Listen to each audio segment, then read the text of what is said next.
Leben schneller mal zum Alkohol.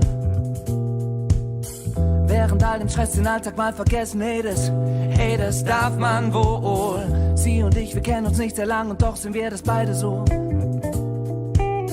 Blitze zucken durch die Nacht, Meteoriten hageln in den Zoo.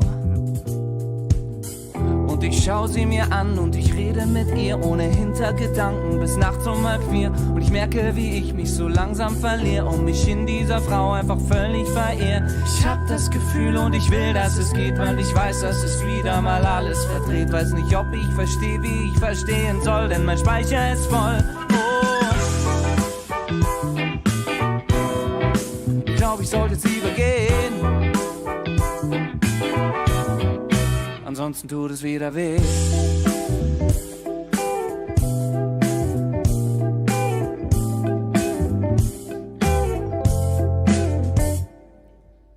Draußen dunkel, wir sind hell, ich hab die Fackelhunde bellen und sie schaut mich an und zwar ziemlich lang. Steht sie Signale oder nicht, oder verstehe ich ihr Gesicht sowie die Anleitung zu einem indonesischen Gericht. Ich mal mir Bilder aus, ein Himmel strahlend blau, will doch die Bremse ziehen, werd aus mir nicht schlau. Komm, nimm den Notausgang, spring aus dem Wagen raus, nimm den Verstand bei der Hand und geh mit ihm nach Haus. Ich hab das Gefühl und ich will, dass es geht, weil ich weiß, dass es wieder mal alles verdreht. Weiß nicht, ob ich verstehe, wie ich verstehen soll, denn mein Speicher ist voll.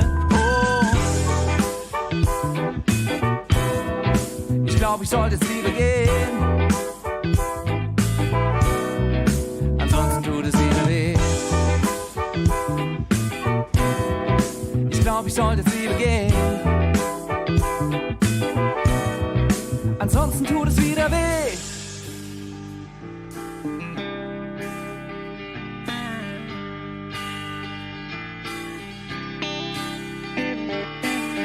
Bin ich blind und nicht taub, hab's gehört und geglaubt, hab's gesehen, doch ich trau mir selber nicht.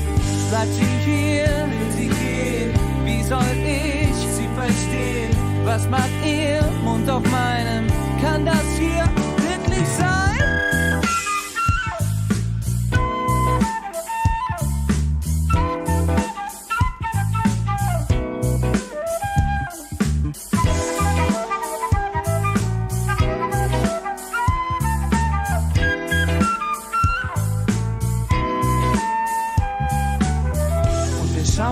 Und ich denk so bei mir, scheiße Mann, es ist wieder mal kurz vor 3:30. Und ich merke, wie ich mich so langsam verehre und mich in dieser Frau einfach völlig verliere. Ich hab das Gefühl und ich will, dass es geht, weil ich weiß, dass es wieder mal alles verdreht. Weiß nicht, ob ich verstehe, wie ich verstehen soll, denn mein Speicher ist voll.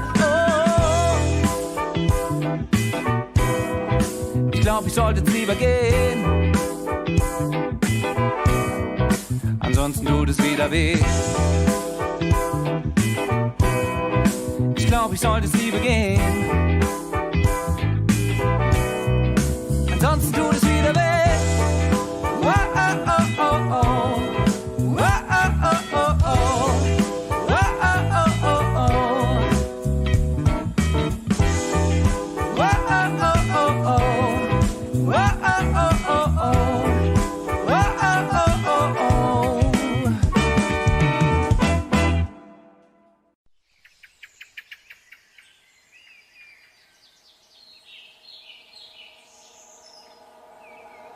It's a classic, me mistake. Someone gives me love and I throw it all away. Tell me, have I gone insane? Talking to myself cause I don't know what to say. Cause you let go and now I'm holding on. I guess you don't know what you got until it's gone. Sometimes you gotta lose somebody just to find out you really love someone.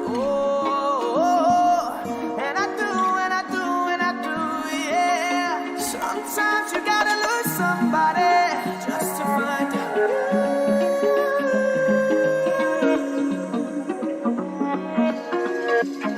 You gotta lose somebody.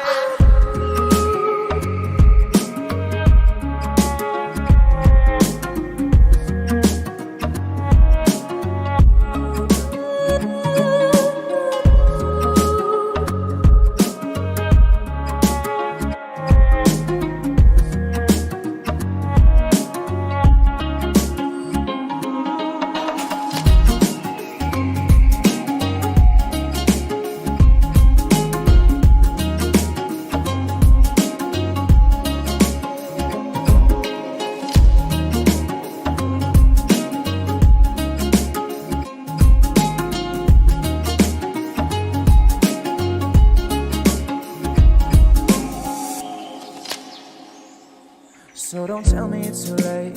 Hearts are made to bend, baby, please don't let me break it. I knew I should have stayed, cause now you're moving on. I just don't know what to say, cause you let go. And now I'm holding on. I guess you don't know what you got until it's gone.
Keine Angst, man hört es. Sicher, weil Debbie hat jetzt gerade geschrieben. Ja, man hört uns. Okay. Also, wie im wunderbar. Vorschlag. Wie haben es drei Jungs aus Zuchwil in die Medien geschafft? Das ist die erste Frage. Das Ganze ist am Bahnhof passiert. Dort, wo wir es kennen, oder in Zuchwil am Bahnhof. Die Jungen hängen, weil sie nicht daheim sein wollen. Treffpunkt Number One. Genau. Wenn ihr euch eigentlich noch vorstellen. Dann haben zwei so hart einen verprügelt, dass sie mit in die Zeitung gekommen sind. Nein, ich glaube nicht, dass es etwas mit Gewalt zu tun hat, Valerie. Das ist korrekt. Wenn, dann eher mit Sex, aber das glaube ich auch nicht. Sex am Bahnhof? Wenn es der Blick war. Kann man wissen, was für eine Zeitung das war? Also, ich hoffe Medien. schwer. Da ist auch bei Blick und so Zeug gekommen oder auch bei TikTok ist es viral gegangen. Also Aber ich weißt- hoffe... Oh, sorry. Purzel, es kommt ein bisschen darauf an, wann ist das gewesen? Ist das letzte Woche gewesen, Ja, oder ist das vor ist 10 grad Jahren gewesen. gewesen? Weil vor 10 Jahren, hey, Wir da sollten müsst auch ihr... nicht Fragen stellen, sondern selber herausfinden. Ist da ein Jahr gewesen, ist ja gerade vor einem Monat gewesen oder so. Ich hoffe schwer, dass es nichts mit Leim zu tun hat. Ja, weißt du, also ich muss mal sagen, Das ich ist doch noch nicht trendy gewesen. Nein, kein Trend gewesen. Niemand, das ist nicht mehr in. für mich ist es jetzt sowieso schiebig. Wir haben hier 2 relativ alte Säcke, mindestens 2. Hey, hallo! Also, Also redest du jetzt von dir in der Mehrzahl, Ray? Von mir schon mir. Als würden wir überhaupt wissen, was TikTok ist. Als würden wir wissen, wo Zuchwil ist. Hey, ich weiss, Okay, wo dann weiss Zuchwil ich noch ist. Die mehr. haben eine Handballmannschaft, eine Frauenhandballmannschaft, die spielt in der Nazi A. Oder hat vor 10 Jahren in der Nazi A gespielt. Und die 3 Leute, die 3 Fans und darum ist es viral gegangen, oder was? Ja, also die Frage, das sind 3 Jungs gewesen. Es geht also in dem Fall nicht um Frauenhandball. Vielleicht sind da die 3 Jungs Fans gewesen von dort und der ist das im viral gegangen. Ah, dann haben sie vielleicht ein Pyro abgelegt in Hallen und die Hallen abgefackelt. Wer weiß? Können ich mal kurz sagen, aus welchem Kanton das ist? Würde mich jetzt gerade interessieren. Bern. Also logisch, es war so. Die 3 Jungs am Bahnhof am Wochenende am Hängen gewesen, weil sie nicht haben wollen daheim sein. Schon wieder der Bahnhof. Ja, das ist halt dort, wo man chillt, Mann. Haben die überhaupt den Bahnhof? Jetzt muss mal kurz durchgehen. Nacht. Haben schon einer der Vokaturen-Zug. Jedenfalls an dem Bahnhof haben die gefunden, Was dass haben die sie jetzt gefunden? TikTok-Video machen und haben nur hure Scheiß gemacht und sind viral gegangen. Das ist passiert. Aber was für ein Scheiß haben sie gemacht, ist Brot. Also das ist einfach. Sie sind zu dritten hoch aufs Gleis gestanden, auf der einen Seite vom Gleis und haben auf die andere Seite übergepisst. Ich denke, du meinst, sie haben sich das Gleis gelimet. Viral ist auch heute heikel, also in der heutigen Zeit, je nachdem. He? Hat es mit Corona zu tun? Nein. Das ist auch nicht ernst gemeint, sehr okay. Nein, ich glaube im Fall nicht, dass sie sich am Bahnhof getroffen haben. Ich glaube, sie haben sich auf dem Die haben Schulhausplatz getroffen. austestet, meinst du? Corona. Wie man den Virus kann vom Arsch von einem Fledermaus überkommen, oder wie? Nein, das ist nicht wahr gewesen, aber... Also Debbie hat einen guten Hinweis gegeben. Ja, Der Zuchwil sagt im Kanton Solothurn. Das ändert natürlich sehr vieles. Ah, Ja, stimmt, ja, Bahnhöfe Hutwil sind gemeint. nicht so Scheiße, ich habe Hutwil gemeint die ganze Zeit. So, Ja, das Hutwil erinnert- mit das erinnert Zuchwil das dran. verwechselt. Das ist Kann natürlich Zug. schon sein, weil die haben natürlich einen Bahnhof. Und der Altbezug haltet auch. also Zuchwil hat einen Bahnhof mit mir. Ah, Zuchwil, das ist ja bei Solothurn in der Nähe, ich glaube sogar. Oder? Mal so ein Also Tipp von mir. Denk mal nicht an den Bahnhof. Eben, Schulhausplatz. Also sie haben sich auf dem Schulhausplatz getroffen und haben ganz kreativ, wie sie sind, Eier genommen und anstatt dass sie als Schulhaus geschmissen haben, haben sie sich gegenseitig angeschmissen. Nein. Aber wer, Und wir kennen Salmonelle. Ich frage Und jetzt heute haben einfach, sie Salmonellen. ich frage jetzt einfach mal so saublöd, wäre die ganze Geschichte auch gegangen mit 3 Frauen? Ja, logisch. Ja, wir wissen ja nicht, was die Lösung ist. Ja, kommt drauf an. Also, ich meine, du kannst nicht alles machen mit Frauen, und mit Männern machen. Da kannst du mal mit Darum Frauen frage machen. ich ja. Also wir wissen es ja nicht. Da Oder? kann man mit Also, über Frauen machen. Bahngleisbrünste könnte es zum Beispiel schwieriger. Gänge auch, muss ich sagen, aber schwieriger. Also warte, wir müssen herausfinden, was haben die 3 Jungs gemacht? Ist das richtig? Ja. Das Ding ist, wir haben überhaupt keine Anhaltspunkte. Es sind 3 Dudes, die etwas gemacht haben, wo viral gegangen ist. Das Einzige, In einem was wir kleinen Kaff, nein, in einem kleinen Kaff, wo sie wahrscheinlich TikTok gar nicht kennen. Ja, genau, das ist es. Sie sind die Ersten gewesen vom Dorf. haben jetzt ganz Dorf voll am Feiern. Sie sind die Ersten gewesen von dem Dorf. Und der Blick hat das gross rausgebracht. Sogar Zuchwil kennt jetzt TikTok. Ja, es muss irgendwas Skandalöses sein, nö. Das ist es, Ja, genau. Also, wenn es den Blick bringt, dann muss es etwas Skandalöses sein. Irgendwie, weiss doch auch nicht, Guck mir eine heute mal Katze ins verschlagen TikTok. oder so. Die nicht verschlagen. Ah nein, eben keine Gewalt, he? Es ist ja keine Gewalt. Nein, nein. Wir kommt ja heutzutage nicht mehr in die Zeitung nur wegen viral. Das heisst, sie müssen schon was Krasses gemacht haben, würde ich behaupten. Ich weiss nicht, Also ob das so Jungs- krass ist, aber... In welchem Alter? Alter ist ihnen unrelevant. Also, wir behaupten, Junge macht es eher wie ältere Leute. Ah, okay. Sie haben Also eine die politische Diskussion geführt auf TikTok. Wieso auch immer eine politische Diskussion? Und niemand hat es geschaut. Auf TikTok, Nein, aber auf dem das ist Kanal so- von Ding oder was? Von Blick. Das war so heteronormativ patriarchalisch, gewesen, dass es nur einen Auflauf gegeben hat von den Feministen. Stellt euch das mal vor, jemand macht auf TikTok ein politisches Video und das schaut niemand und darum kommt es nachher in den Medien. Skandalös. Absolut normal, würde ich sagen. So geil. Nein, aber ich denke, vielleicht ist Politik gar nicht so schlecht. Vielleicht war irgendwie Wahlkampf in diesem Dorf. Sie haben den Gemeinderat gewählt oder so. Und da gibt es ja immer so Wahlplakate. Und wahrscheinlich haben sie die Eier auf die Wahlplakate geschossen. Politik ist ein ganz gutes Thema, aber nicht für die Frage. Ah, okay. Gut. Also ich meine jetzt im Fall auch Genderneutralität als Politik, gell? Und so sage ich. Oder Also, sie ist weit entfernt von der Lösung, die man sucht. Also gut, Sie haben irgendeinen Streich gespielt in dem Fall. Sie haben Nein. irgendwie einen Andere Fall gebaut. Antwortmöglichkeit. Andere Antwort, okay. Ja. Also ich meine Nope. ich meine jetzt no front, aber jetzt mal grundsätzlich, was hat das Zuchwil? Ich nehme Ja, jetzt was mal hat an, das? zum Beispiel Landwirtschaft, geht es in diesen Bereich? Nein. Nicht. Sind Farming Simulator im Real Life gemacht? Nein. Also weiß ich nicht, was er gemacht hat, aber ist nicht die Lösung. Mit dem haben das nicht in die Medien geschafft, aber sie haben es gespielt. Stell dir vor, mit so Drohnen, die es hinter einem Traktor nachfliegt. Ah, Sie haben etwas nachgespielt. Sie haben irgendetwas nachgespielt, etwas nachgemacht. Ja, Der Tanz von Luca Henny haben sie gemacht, der Anti-Mobbing-Tanz. Der Tanz vom Adi Totoro. Ich finde im Fall, da mit der Drohne ist gar kein schlechter Ansatz. Weil sie haben. Ich komme auf nicht weg von dem Huren TikTok. Sie haben eine Instagram-Story gemacht. Ach, du kommst weg vom Bahnhof. Nein, warte, Instagram geht nicht, weil es nicht öffentlich ist. TikTok-Video gemacht, wo Personen drin spezifisch gefilmt worden sind, was rechtlich nicht vertretbar ist. Nein. Dann hat es tatsächlich jemanden gegeben, der geklagt hat. Und da bist du gewesen. Nein, der gefilmt worden ist. Ja? Ich glaube, sie haben das Video nicht selber gefilmt, sondern sie sind die Hauptattraktion für Video gewesen. Also Sie haben sie ein sind Video gefilmt worden in dem Fall? Ja. Aha. Sie haben ein Video gemacht. Das ist jetzt for sure, hä?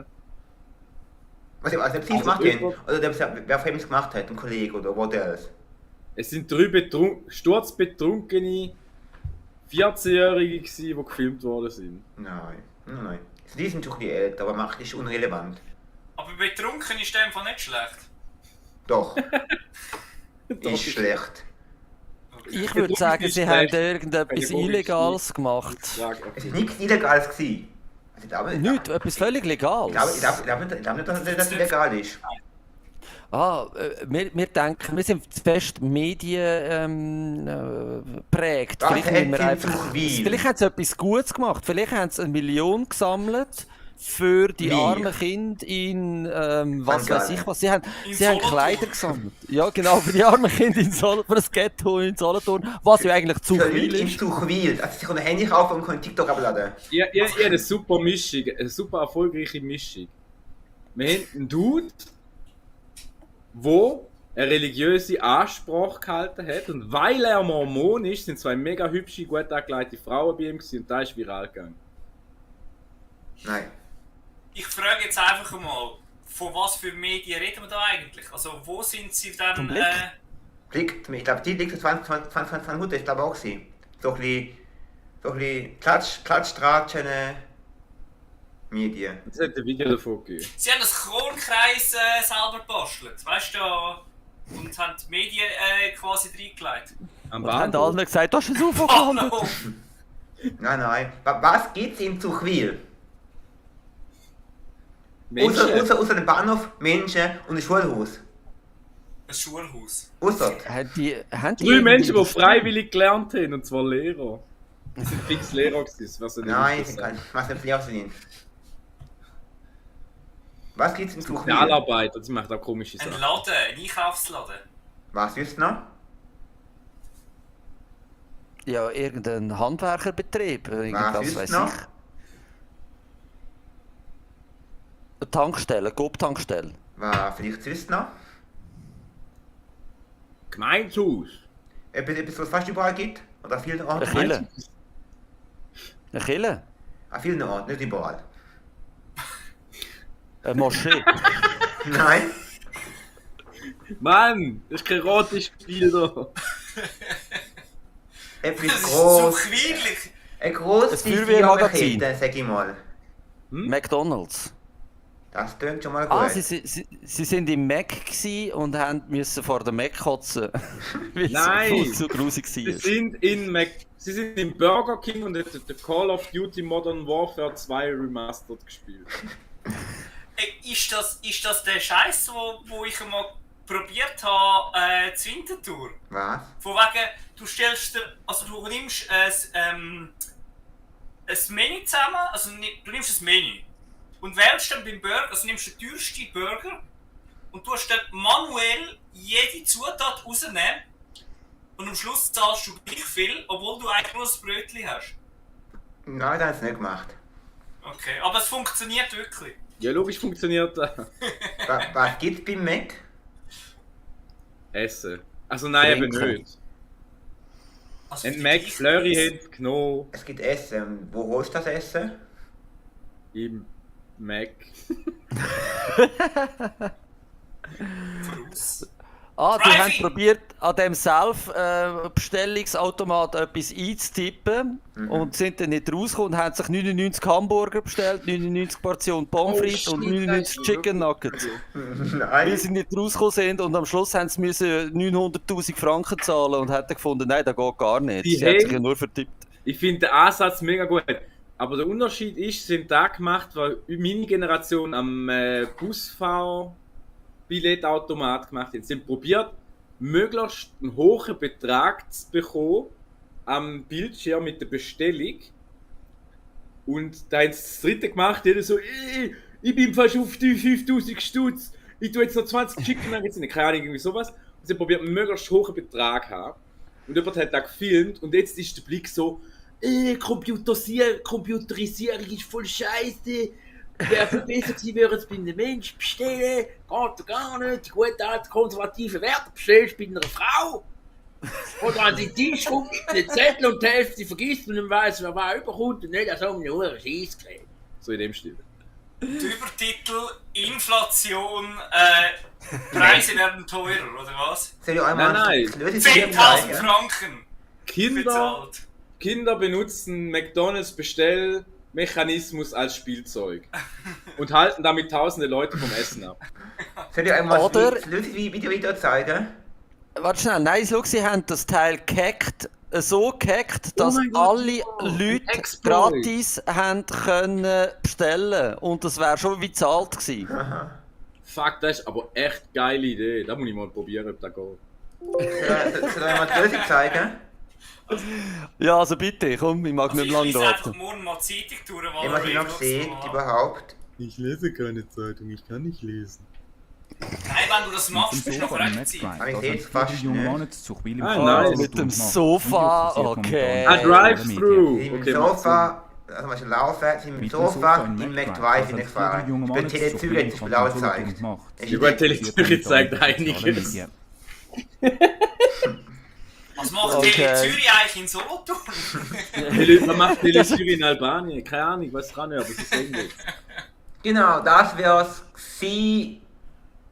Okay, Mit gut, das dem ist also Quiz wirklich gelöst. schwer gewesen zum herausfinden Wir im haben auch keine Fall. Anhaltspunkte, wir haben keine 3 Dudes. Das ist Und schwierig. du Die Real. niemand kennt. Genau so soll es sein. Nein! Die Chance finden können da, hallo? So, jetzt geht wieder mit einer coolen Kategorie, die ich finde. Ich mag die Kategorie. Nämlich geht es um ein Sprichwort. Nämlich, woher stammt das Sprichwort, bloß mir in die Schuhe? Geil.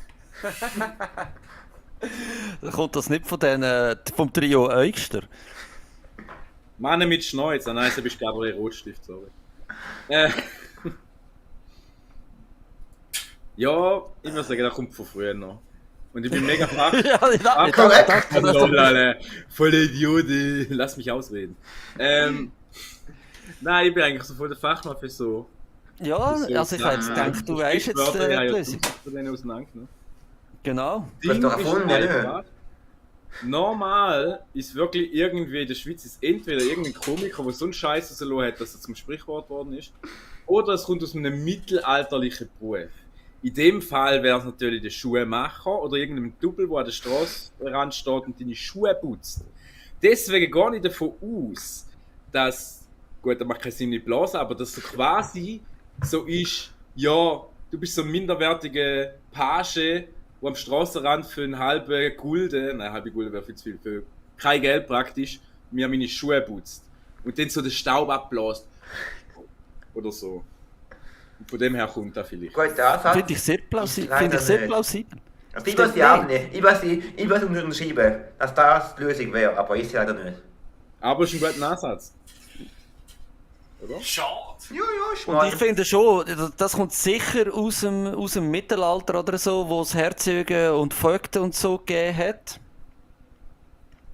Und wahrscheinlich hat man sich so als, wenn man sich nicht hat mögen gegenseitig, hat man sich nicht getraut, den Schuh abzuziehen und im anderen anrühren, sondern man hat den stinkigen Schuh genommen, im anderen unter die Nase gehabt und der andere hat dann reingeblasen und gefunden, weisst du was, dein Stinkzeugs kannst du wieder selber haben. Das ist verdammt gescheit, Mann. Das wäre voll geile Lösung. Ja, wäre geil, aber leider muss ich nicht enttäuschen. Aber die Idee ist aber, wieso bläst man in den Schuhe? Und mit was bläst man in den Schuhe? Mit einem Blasebalg vielleicht? Vielleicht gibt es auch in der Schmiederei irgendeinen Gegenstand, wo Schuhe heisst. Und dann irgendwie mit dem Blasbalg 3 Schuhe ist, damit der Riese heiß genug bleibt oder so. Oder damit der Schuh grösser wird, dass es ihn aufbläst. Ja, du meinst so Anstatt 35 hast du dann das 45. Die haben auch gemeint, was wir immer wieder PET-Fläche herstellen. Die Schuhe sind ganz klein, dann geht es auf und dann sind sie grösser. Ja. Die Schuhe sind immer so kleine Kapseln. Das hat noch Formen. Die Holländer sind so krass, die machen das mit Holz. Die nehmen Ja, Holz. genau, die machen Zöckelis draus. Nein, die Frage ist, wieso bläst man in den Schuhen? Und das eine wäre, haben wir ja schon den Gestank verblasen, aber das ist ja nicht. Oder zum Putzen, das ist ja auch nicht. Also, aber die Frage für mich ist, wer bläst in die Ja, Schuhe? das ist auch Und ein wieso? guter Ansatz, ja. Der Typ hat einen Scheiß bauen. Typ XY, Heinrich oder so. Der Heinrich geht jetzt zum König, weil er einen Scheiß bauen hat, wird er dort hingegangen. Und der König, nach guter alter Manier, darf entscheiden, was mit dem Typ passiert. Wird er halb geköpft oder sonst noch irgendwie vergewalttätigt, war auch immer, oder als Pranger gestellt. Und dann ist es halt so gewesen, dass er müssen, entweder so bestraft sein, dass er die Schuhe blasen vom König. So quasi nicht die Schuhe küssen, weil das wäre ja unrein. Ich meine, als König würde ich nicht von irgendeinem Page oder Bestraften Schuhe küssen haben. Aber er darf mit Schuhen blasen. Er darf nicht mal küssen. Er darf nicht mal mit Schuhen küssen, er muss blasen. Ja, aber das geht im Fall nicht auf, weil blasen wir doch in die Schuhe heisst, leck mir am Arsch. Ja, der denkt ja, ein Bestrafter denkt ja, wenn er am König in die Schuhe muss blasen, nur weil er König ist, dann denkst du doch, leck mal am Arsch. Es hat nichts mit dem Königreich zu tun. Hä? Wir haben auch nicht so viele Könige gehabt in der Schweiz, nur so nebenbei. Ja, leck mir doch am Tschöpli, du. Glaubt aber ein Rotstift. Oh, er könnte es noch kommen. Oder wer Also, wir gehen bläst noch- in die Schuhe? Eben. Kein König. Ja, Vogt, der... Nein, er hat nichts mit Königreich zu tun. Könnte es sein, dass es mit Prostituierten etwas zu tun hat? Nein, denk schnell an was anderes, was besser ist. Ah, Könnte Scheiße. sein, dass- Jetzt hätte ich so eine gute Idee gehabt. Könnte sein, dass was mit Habsburger zu tun hat? Nein, Mit Kälte? nichts mit... Nein. Auch nicht romanische Völker. Weil dann wird es langsam eng in der Schweiz. Nein. Es kommt gar nicht. Dann haben wir noch mehr noch Bündner. Also nach diesen Aussagen muss fast im Bündnerland passieren. Der Christ war es gewesen. Romanisches. Er hat es gefunden. Der Grisha Yeti hat es erfunden, oder was? Okay. Hat das etwas mit den Schlittschuhen zu tun? Nein. Okay, was wir auch gelernt haben, sehr oft wird so Scheiß erfunden wegen anderen Kulturen, wo man kreuzen. Wir haben ja mal gehabt, Visite Matente, das ist ja eigentlich französisch, Visite Maton. Ja. Vielleicht ist eine andere Kultur vorbeigekommen. Holländer, Mit ihren, Oder Franzosen. ja, Franzosen mit ihren Holzstühlen, auf den ich will raus. Ja. Und die hat man halt nicht dürfen mit Wasser putzen, sondern nur mit Luft. Weil sonst wäre es gut gewesen. Keine Ahnung. Weil Holz darfst du nicht mit Wasser putzen, also Arbeitsmittel, weil sonst geht es kaputt. Weil Aber Holz nein, lebt ja noch. der Ansatz von fremden Kulturen wäre vielleicht noch etwas. Ja, Ja, das ist, was? was heisst blasen wir in die Schuhe französisch? Oh. Oh, schon Die haben- wieder gut. Die Oh. Holzschuhe haben einmal sonst Feuer gefangen und darum hat man sie wieder müssen ausblasen. Geil. Das ist aber ein guter Ansatz, finde ich. Oder? Stell dir Die das erste vor. Feuerwehr. Früher ist in der Welt, Feuer Den ausblasen. in Schuhe, der die Schuhe. Schuhe um das Ding auslöst, oder wie? Genau. früher ist es so gewesen, dass wir ein bisschen unhygienischer gelebt haben. Jetzt stellt euch vor, ihr stellt in den Wald oder so, oder in der Nähe oder in einem alten Haus eure Schuhe an. Dann habt ihr dort, weil es schön warm ist, Insekten drin. Die können euch picken, beißen oder Schlimmeres. Und dann hast du halt die Insekten müssen rausblasen, bevor du die Schuhe anlegst. Und weil du das selber nicht hast wollen machen, hat ein anderer gesagt, ja, lass mir die Schuhe machen. Also wenn ich euch so höre, sind ja beim Mittelalter schon geblieben. Ja, wir sind im Mittelalter stehen geblieben, mental und technisch. Ja. Was eigentlich nichts mit dem, ja, dem Sprichwort zu tun hat, das Mittelalter. Also ist es noch älter in dem Fall? Okay. Von wo kommt es sonst noch? Dann müssen wir zurück in die Antike. Dort haben sie aber Sandalen angehabt. Und, Die kannst du besser ausblasen. Also, mal eine Jetzt siehst du aber, Frage. was wegkommt. Redet man da überhaupt wirklich von einem Schuh, wo ein Mensch an den Füßen hat? Oder sind wir da Ja, aber wer hat denn an den Füßen? Bestimmt der Mensch. Kleopatra. Den Fuß vom Berg hast du mir so ausblasen. Nein. Ein bestimmter Mensch hat nein, nein, der es Fuß geht gehabt. schon, ein es geht schon um Beamter? eine Schuhe. Kein Beamter gewesen. Hat es früher einen Beamten gegeben? Eben, wir sind nicht bei früher. Also wahrscheinlich kommt das Bei Sprichwort aus den Böschler und 50er, so, 40er, vielleicht 30er Jahren. Vielleicht hat es sogar etwas mit dem Weltkrieg zu tun, wer weiß. So nach dem Ersten Ja. Weltkrieg, Hungersnot und so. Würde ich nicht mal so ausschliessen. Soldaten. Ja, Soldaten. okay, Soldaten haben auch viel Scheiße von der Stimme. Oh, das ist nicht mein Fach. Vielleicht haben sie die Soldaten zu dieser Zeit, es hat so Spezialeinheiten gegeben, wo, also weißt du, wie heute Geheimagenten, oder wo einfach so auf leisen Sohlen überall durchgehen, die Leute killen und so. Und die haben dann irgendwann festgestellt, aha, Scheiße, wenn wir mit dem Gewehr schiessen, macht es Krach, wir brauchen irgendeinen Schalldämpfer. Und weil sie nichts dabei hatten, haben sie sich einfach den Schuh über das Gewehr da und haben durch den Schuh durchgeschossen. Und dem hat man früher gesagt, blasen wir doch in die Schuhe. Ja, genauso wie in den Film, wenn sie ein Küsschen nehmen. Ja, okay, genau. Ja, gar nicht. Okay. Nicht, bin ich falsch? Hör auf. Das ist doch Also, so ein- Militär und so tun gut, aber Hat es nicht einfach damit zu tun, dass sie irgendwann keinen Bock mehr gehabt haben, da die Märsche zu machen? Und weil die Schuhe einfach gestunken haben nachher? nein. Die haben es gestreikt. Und anstatt dass sie gelaufen sind, haben alle so wollen Musik machen im Schuh und haben die Schuhe in der Blase. Und haben so, wir sind von der Marschkapelle, los. Aber alle am durchtrüllen. Wenn es denn passiert? Jetzt im Krieg, weißt du? Genau. Aber was für ein Krieg denkst du da, wenn ich so mal fragen?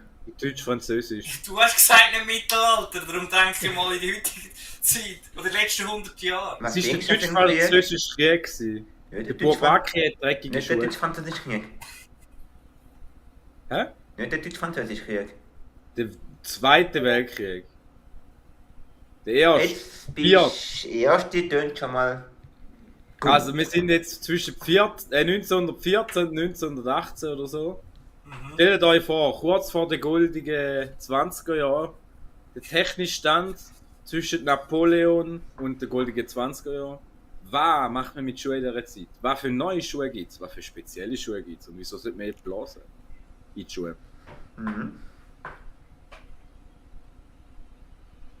Wahrscheinlich ist der Schnürsenkel erfunden worden in dieser Zeit.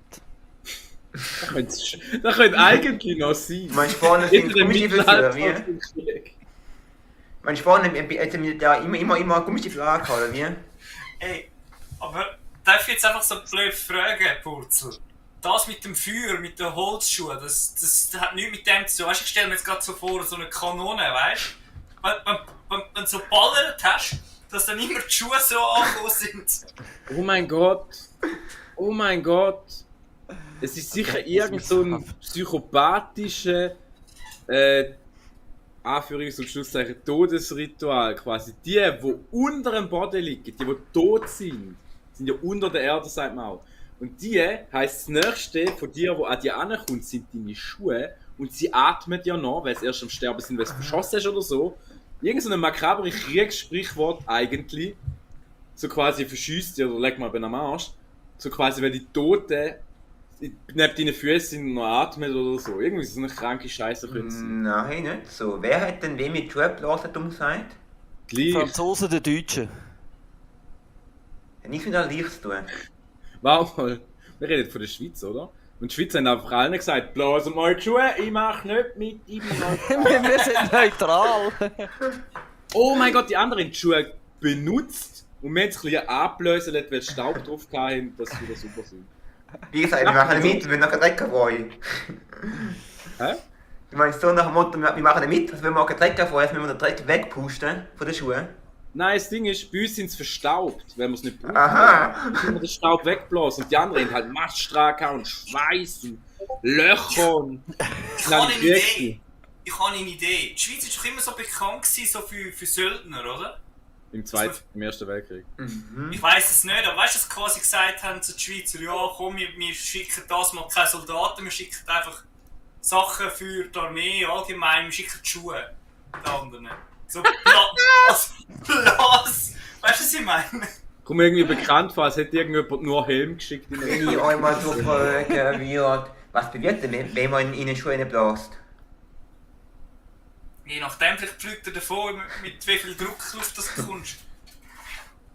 Habt ihr schon mal in den Schuhen in der Blase? Ja, stinkt. Was passiert denn in den Schuhen? Es stinkt. Also dann machst du so. Ja.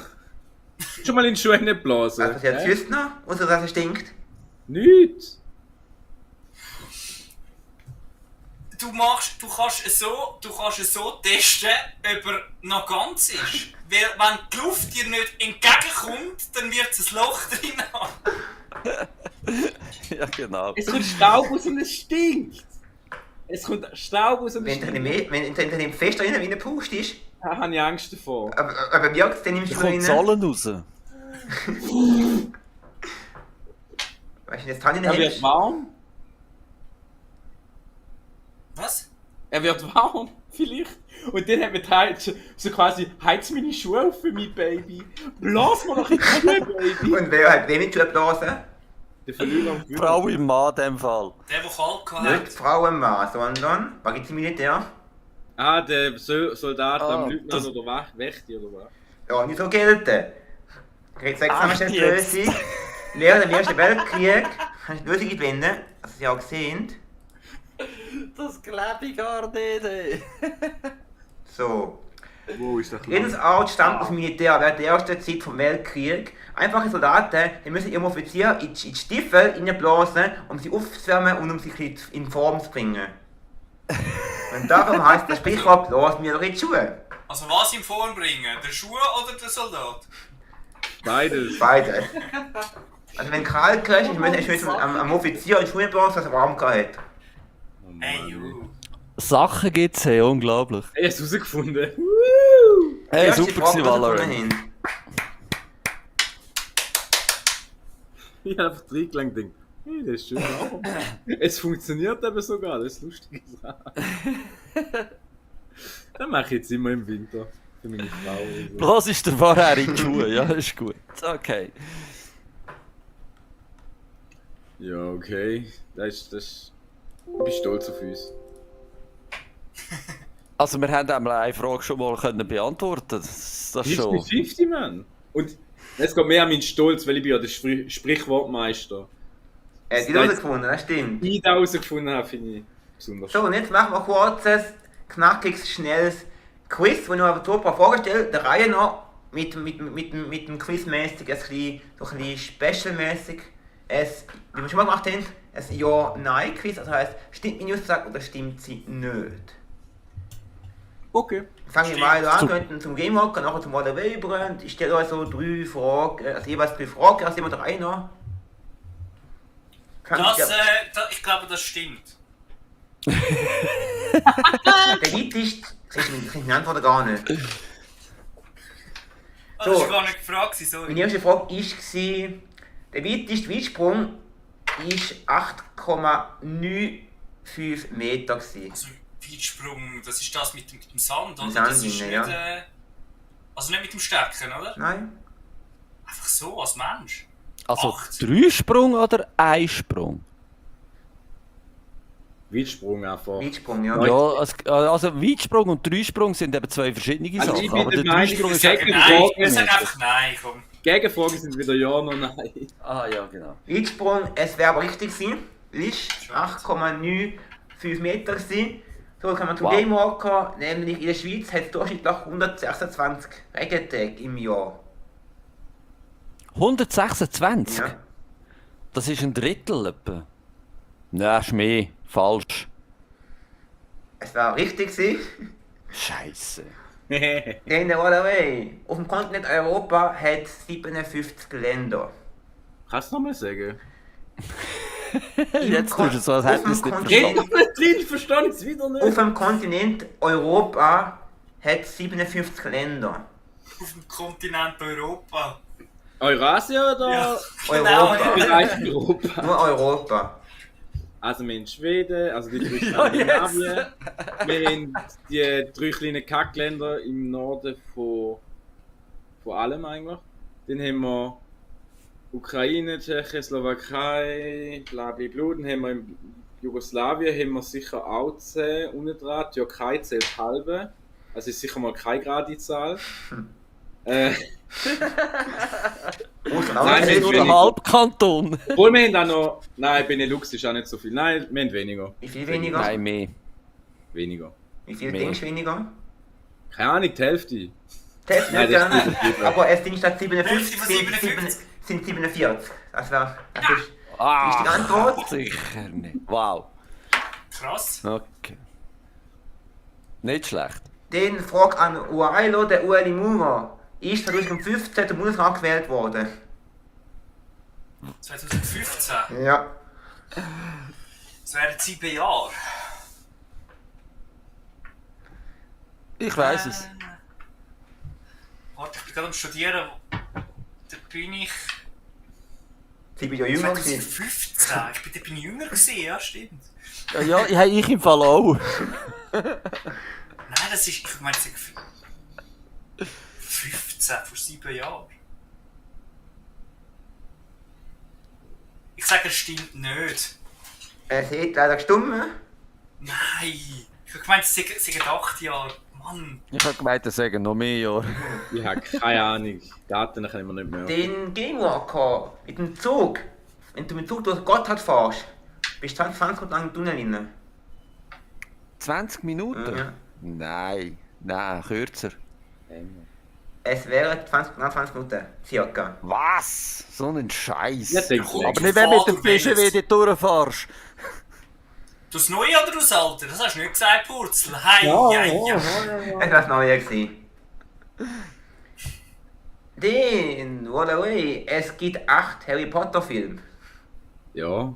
Nein, also, warte, die fantastischen Tierwesen, sage ich jetzt einfach, zählen nicht dazu. Das ist nämlich offiziell kein Harry Potter Film. Aus Theaterstück mit jetzt noch vom neuen Buch mit dem Kind vom Harry zählt nicht, es sind 8. Es sind 8, korrekt. 7 Bücher. Experte Valerie. Den, an Wilder wieder gefragt, der DJ Bobo hat den Song Chihuahua eigentlich geschrieben als Werbesong. Chihuahua. Chihuahua. Mein Wissen. Chihuahua. Ich sage jetzt einfach mal, es stimmt, weil es klingt einfach komisch. Es stimmt auch. Ich kann immer das Gegenteil machen von dem, was du Ein denkst. Song, Das ist so gut. ein Song an Game Walker, ein vollen Game Walker. Another One Bite the Dust, ein Song von der Queen. Also genau der Song ist der erfolgreichste Song von der Queen. Nein, stimmt nicht. Pum, pum. Es hätte sogar gestummen. Hä? Was? Was? Ja. Sicher nicht. We Are the Champions Ja. ist sicher viel erfolgreicher. Nein, wenn schon wär's We Will Rock You. But Letzte Frage im kurzen Quiz, noch will weitergehen. Zieht einfach weiter. Geil. Ist die Schweiz darf an dieser WM, die kommt, 2022, alle Spiele streamen. die Schweiz als Land. Also im SRF darf Aha. alle Filme streamen von der WM. Weil bei der Schweiz hätte ich einfach Nein sagen, weil das Land hat sicher nicht die Berechtigung. SRF darf alle Spiele aus ein paar spezifischen, aus irgendwelchen fucking dummen Gründen nicht streamen, sage ich. Ich habe keine Ahnung von Fußball. Sagst du ja oder sagst du nein? Das habe ich jetzt gerade gesagt. Nein. Ich sage, sie dürfen weniger streamen als alle, aber sie dürfen einen gewissen Teil streamen. Die dürften alle streamen. Aber machen es nicht. Doch, machen sie sogar. Die Schweiz streamt, also der SRF streamt alle Spiele. Wow. Okay. Echt? nice. Genau. Ich habe einen Fehler gemacht, ich habe die Frage nicht beantworten. Ah, schäm dich, ja. Schäm Jetzt dich. kann es eine Frage geben, wo ich gerade sage, zack, das weiß ich. Mach ich nicht. Ich schon. Und die Frage nimmt man, genau, das Oh Mann. ist die Frage. Was ist ein Polenschlüssel? Eine mega dumme Idee. Ein Autoschlüssel. Es hat nichts mit dem Land Polen zu tun, ich wette. Ich glaube, es hat etwas mit der Polenallergie zu tun. Ein Nein, Pollen- es ist ein Es werden Dietrich, hallo? Pollen gemessen, also wie viel Pollen, also von der Natur, die Dings, die sie in der Luft hat. Wie viel hat es pro Kubikmeter Luft? Und dementsprechend wird der Durchschnitt berechnet, der Pollenschlüssel. Und der wäre dann mit 2L, oder? Eben, also so viel Polen hat es in dem Fall in der Luft pro Schreibfehler. Kubikmeter. Das war Sehr ein gut. Schreibfehler. Ich habe 2 mega schlimme Ideen. Ja, ich auch. Das sind beide rassistisch und Arschloch. Willst du zuerst gehen, Rocco? Einfach so, Ja, nein, ich habe mit es schon Kanal- gesagt. Ah. Der Dietrich ist in der Umgangssprachlichen der Polenschlüssel. Oder es gibt so Schlagschlüssel, wo kannst mit einem Schlag quasi Schloss ins Ding hineinschlagen und dann geht drüllen. Brauchen eigentlich Schlosser. Gibt natürlich aber auch Leute, die da zum Einbrechen Also als Dietrich meinst du da das Einbrechersettum gesagt? Ja, ja. Ja, ja, ja. Nein. Nein. Okay. Ja, eben, es ist der Schlagschlüssel, aber ich weiß nicht, wie der sonst heißt. Du meinst den Schlagschlüssel? Dann habe ich jetzt gerade erklärt, das ist ein Schlüssel, der normal aussieht, aber du kannst ihn reinstecken und er ist so zack, dass wenn du einen Schlag drauf bist, dass der Stift vom Schloss kurz reinspringen und wenn du den gerade drückst, die Tür aufmachen. Ist Ja. eigentlich für die Schlosser denkt, aber natürlich benutzen die Leute auch für andere Sachen. Und wie war brauchst du das? Zum die Tür aufmachen, ohne den richtigen Schlüssel zu haben. Sehen wir es als das gilt also. Dann wären Dietrich aber fast das gleiche. Ja, Darf ich also- noch zuerst meine andere Erklärung haben? Ja, Nee. bitte, die würde mich noch interessieren. das ist eine mal ein Foto von dem Teil. mathematische. Ja, da könnte ein Schlag. Ja, da ist ein Schlagschlüssel. Du siehst innen dran ist er breiter, dass du mit dem Hammer kannst draufklopfen. Ja, genau. Das Ding ist, wir haben noch überlegt, wenn es da nicht ist, könnte man sich ja. Ein Schlüssel kann ja auch eine Berechnungsart sein, also ein Dokument, wo du kannst berechnen, wie viel von was und so, oder?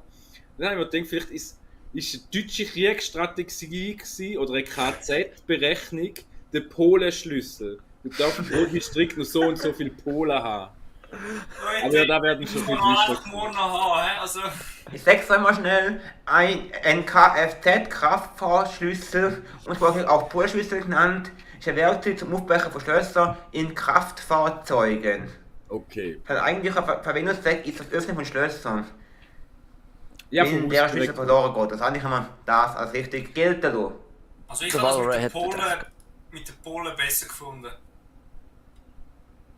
Also der Drehmark hat Auto gesagt und ich habe den Rest erklärt. Genau. Auto! Dann machen wir schnell Schlag auf Schlag weiter. Wir bleiben gerade im Auto. Nämlich, Ah, sehr gut. was gibt es für ein großes Gesetz für Autofahrer in Belgien? Oh shit. Darf ich nicht zu mir Nachbar rüber? Sind sie Hat Belgier? Belgien zu. Spaß. Ah, okay, den muss ich nicht über. Also, was gibt es für ein kurioses Gesetz? Oder wie war die Frage? Gewesen? Ja, wo für Autofahrer gilt in Belgien. Es geht um Velo. Autofahrer.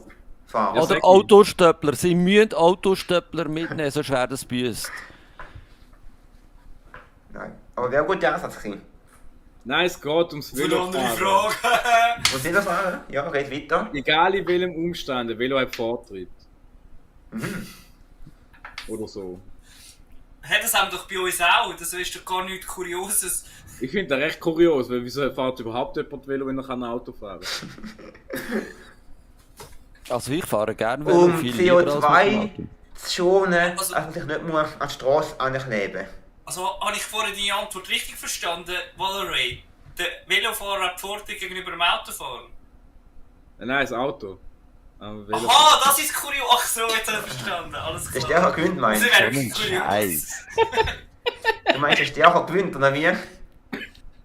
Hey, was Nein, sagt der man Schwächere nicht? hat grundsätzlich immer recht, aber es ist nichts Kurioses, das haben wir in der Schweiz auch. Ich finde das auch in der Schweiz kurios. Also ich glaube, es ist etwas ganz anderes. Wahrscheinlich müsste es irgendein so ein Teil dabei haben. Ich meine, wir müssen ja auch Sicherheitswesten im Auto haben und ein Pannendreieck und so. Und wahrscheinlich müssen sie noch irgendwie, ich weiß auch nicht, irgendeinen grünen Alkohol. Zettel, wo drauf steht, dass sie versichert sind oder so. Nein, gut, das, Alkohol. Oder die Schwimmweste. Nein, wenn sie einen Unfall haben, müssen sie Alkohol dabei haben. Erstens, um sich zu betäuben. Und zweitens, um mit dem anderen Fahrer zuerst eins trinken, bevor es ausdiskutiert, wer zahlt. Gibt viel weniger Streit. Ich meine, zum Wunder heilen. Ja, da kannst du auch. Ja, genau. Multifunktional. Heilen nicht, desinfizieren und mehr kaputt machen. Aber desinfizieren immerhin. Ja. Oder es ist irgendwie so eine Abstandsregel. Man muss immer 1,5 Meter Abstand haben zum vorderen Auto, sonst rostig oder irgend so. Belgien ist das einzige Land gewesen, wo bei Corona oder Abstandsmaßnahmen gekommen ist, wo gewusst hat, bis was 1 Meter ist. Ja. Ja, ja. Nein, das ist halt auch falsch. Autos in Belgien. Sie müssen immer ein Reserverad dabei haben. Nein, da müssen wir, glaube ich, auch. Da müssen wir, glaube ich, auch. Bin ich gar Nein, nicht. es muss abstrus sein, etwas mega Dummes. Das Wer tut schon wäre mal mega gut. dumm im Verkehr? Irgendwie. Wenn jetzt ein grosses Fahrzeug hast, das ist früher noch Sparmaßnahme entstanden, mittlerweile hat das Problem gelöst, aber man macht es halt noch aus Anstand, ist so. Wenn ein Lastwagen rückwärts fährt, macht er ja piep, piep. Sie haben sich aber die nicht leisten können, die Pieper. Das heisst, der Fahrer muss das Fenster runterkurbeln, hinterher fahren. Mittlerweile macht man das nur noch aus Anstand, obwohl das Auto das Geräusch haut. Aber das ist mal im Gesetz gestanden zumindest. Das musst du machen. Also steht heute noch im Gesetz, oder? Ja, Okay. Ja, dann ist es nicht da, aber das ist auch cool. da war der Karl Piep gewesen. Der das Text geschrieben hat, mit dem Piep. Okay, sorry. Ah. Hat es etwas mit den Grenzen zu tun, weißt du? Ich meine. Okay. Jetzt sagt der Ryan noch mal etwas, nachher noch 2 Sekunden. Nein, Nein. Ja, Frankreich, Deutschland, weißt du, so ein bisschen vielleicht. Grenzwaffe? Ja, schon, oder? Ja.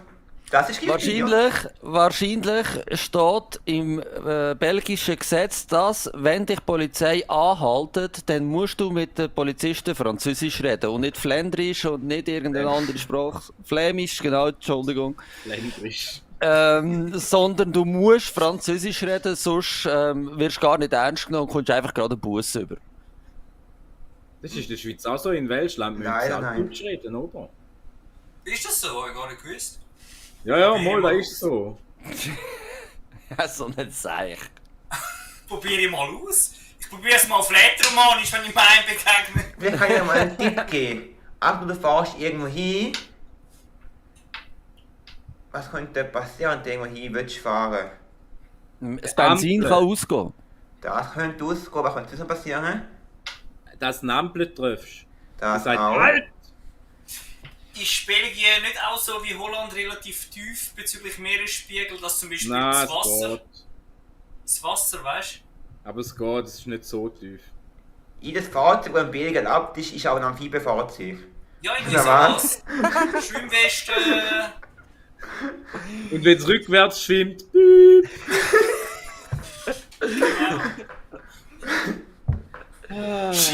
Schiff hat Vortritt zu den Autofahrern.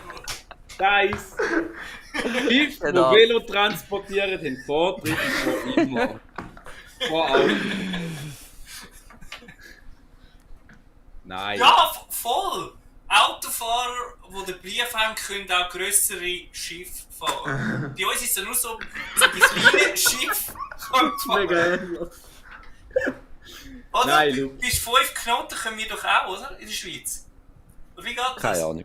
Keine Ahnung. Ja, ja, es ist ein kleines Motorboot Genau. mit der Autoprüfung.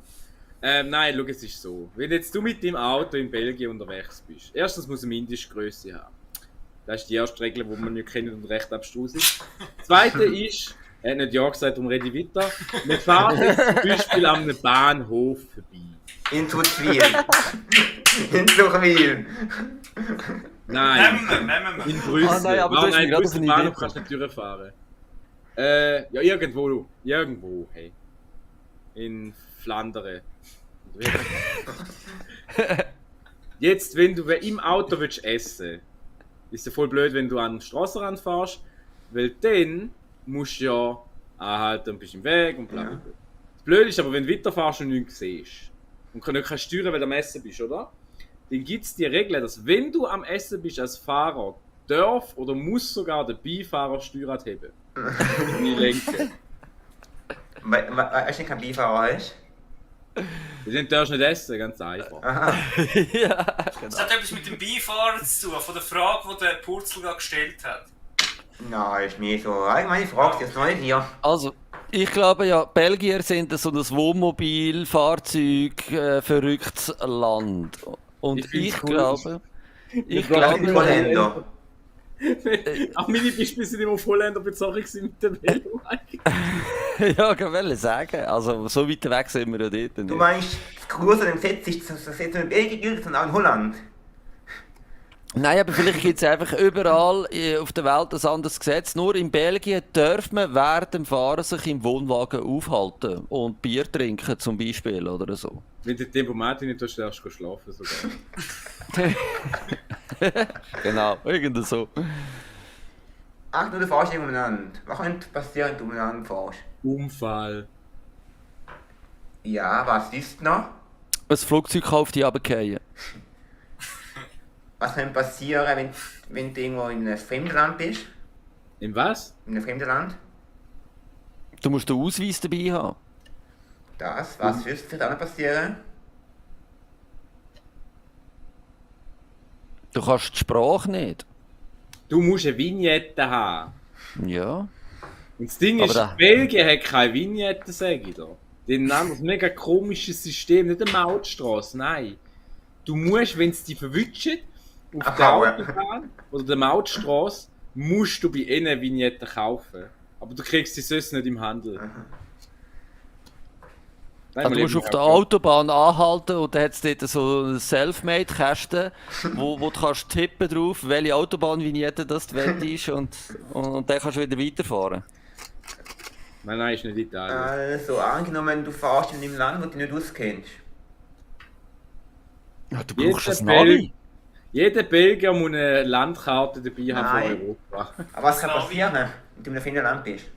Ja, du verfahrst dich. Und Es gibt kein TCS dort. Du darfst nicht an den Rand anfahren, das Fenster runterlassen und jemand nach dem Weg fragen. Du musst aussteigen. nein, nicht das. Aber nicht anhalten tut recht gut. Du darfst nicht anhalten. Nein, nicht, Und nicht rückwärts fahren. nicht Das ist anhalten schlecht, tun nicht gut. Du darfst das Navi nicht benutzen. Nein. Jetzt rück mich grad zu. Was passiert, wenn du dich verfährst? Du merkst, ich bin bis Süden, merkst du, dass du das verpasst. Du darfst auf der Autobahn wenden. Ja, genau. Wenn, Was? wenn, Du gehst noch. Geht noch mal. wenn, Oh mein Gott, wenn in der Mitte keine Absperrung ist. Nein. oder? Genau. Wenn es eine Absperrung hat. nein, Sag mir nicht, dass da wo ist. Wenn es einfach eine Grasfläche ist, wenn es übersichtlich ist, dann darfst du noch schnell Also, abbiegen, wenn- sonst- Wenn die nächste Ausfahrt mega weit weg ist. Wen wendest du? Dann machst du also voll windig. Ein U-Turn. Ja, dumm seid. Wenn keiner hinter dir fährt, weil du musst noch bremsen im Jahr. Ja, wenn Oder? du auf die- Oder? Wenn du wieder kehren musst, dann machst du einen U-Turn. Rückwärtsgang nicht tun. Und auf Oh, wenn du A8 an der ist? Ausfahrt vorbeifährst mit dem Rückwärtsgang. Piep, piep. Du bist ja noch piep, dass jeder weiß, was der macht. Aber vor allem musst du achten, wenn du wendest. Auf der Seite blick. Dass du nicht was Illegales machst. Autobahn. Hm? Du darfst wenden, aber nur unter einer bestimmten Voraussetzung. Du darfst nicht alkoholisiert sein, weil du sonst als Geisterfahrer giltest. Nein. Nur darfst bei kein schönem Geist sein, Wetter. weil es sonst als alkoholisierte Geld ist. Nein, nicht bei schönem Wetter. Das ist Du gleich, darfst, Wetter nur, ist. du darfst nur bei Regen und nicht bei Schnee. Nein. Du darfst auf der Autobahn nur wenden, wenn du mit dem Velo unterwegs bist. Nein. Oder mit dem Schiff, das ein Velo auf dem Packträger hat. Der Gepäckträger vom Schiff ist riesig. Ich würde sagen, nur mit dem TÜV. Nein. Was willst denn du noch von uns? Du willst Nur ganz es kurz, dass sagen. der Wind nicht darf. Nein, warte, das finden wir noch raus. Wenn es keine Bäume hat, neben der Nein. Autobahnausfahrt. Also Moment, du musst halt, ein Auto fährt ja die Richtung und das andere in die Wenn du auf Richtung. der linken Also Spur warte, bist. es gibt... Ja. Und der fährt ja da vorbei und der fährt ja so an. Du musst ja da so wenden. Es gibt eine extra Spur, die so einen kleinen Bogen drin hat. Und auf A8 ist, wenn du runterfährst und du Linie am wendest, Boden. Aber weißt du, es kann ja nicht sein, weil du du bist musst ja einen dann auf der Zusammenhang mit dem Linken. Wenden. Du Je bist ja nach, also es ist je nach Straße ist sie auch anders, die Regelung. Du bist doch auf der linken Spur und durch Wenden bist nachher wieder auf der linken Spur. Nein, du gehst über die Mitte. Das war richtig Ja, mit dem aber du bist ja Autofahren. nachher, wenn du kehrst, wieder auf der linken Spur. Nein. Doch, wenn du gerade so kehrst, gerade auf der Autobahn, in der Mitte ist nichts, dann stehst du, wenn du kehrst, bist du ja wieder auf der linken Spur. Auf A8 ist im Autofahren. Andere Mitfahrer. Ja, was wisst ihr auch noch? Auf Vögel, zuerst am Katzen. Erstens, wie auf die Katze auf dem Auto. Der Benzinstand. Ja, warte vielleicht nicht im Auto selber, sondern außerhalb vom Auto.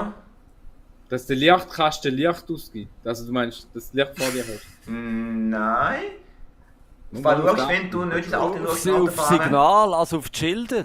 Auf Schilder, die dort stehen. Genau, hast du auch den Schild Und wenn es drauf? ein Schild hat, du darfst jetzt so einen U-Turn machen auf der Autobahn, dann Nein, darfst du einen nicht U-Turn da, machen. aber Das fahren. Signal. Was für Schilder achtest? Autobahnausfahrt.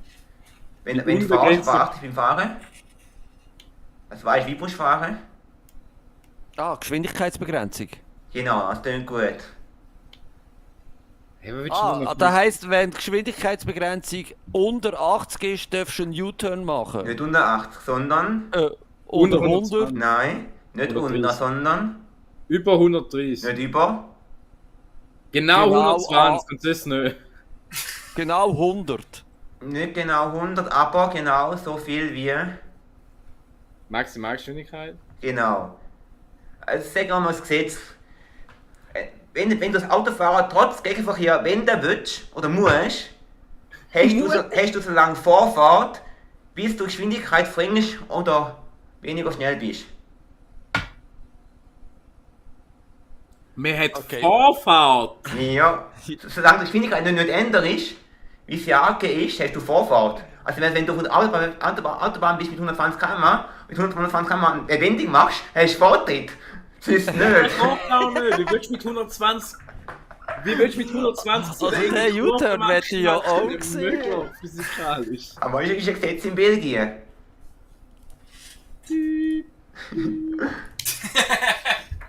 Ja, also der mit dem Tüt ist besser.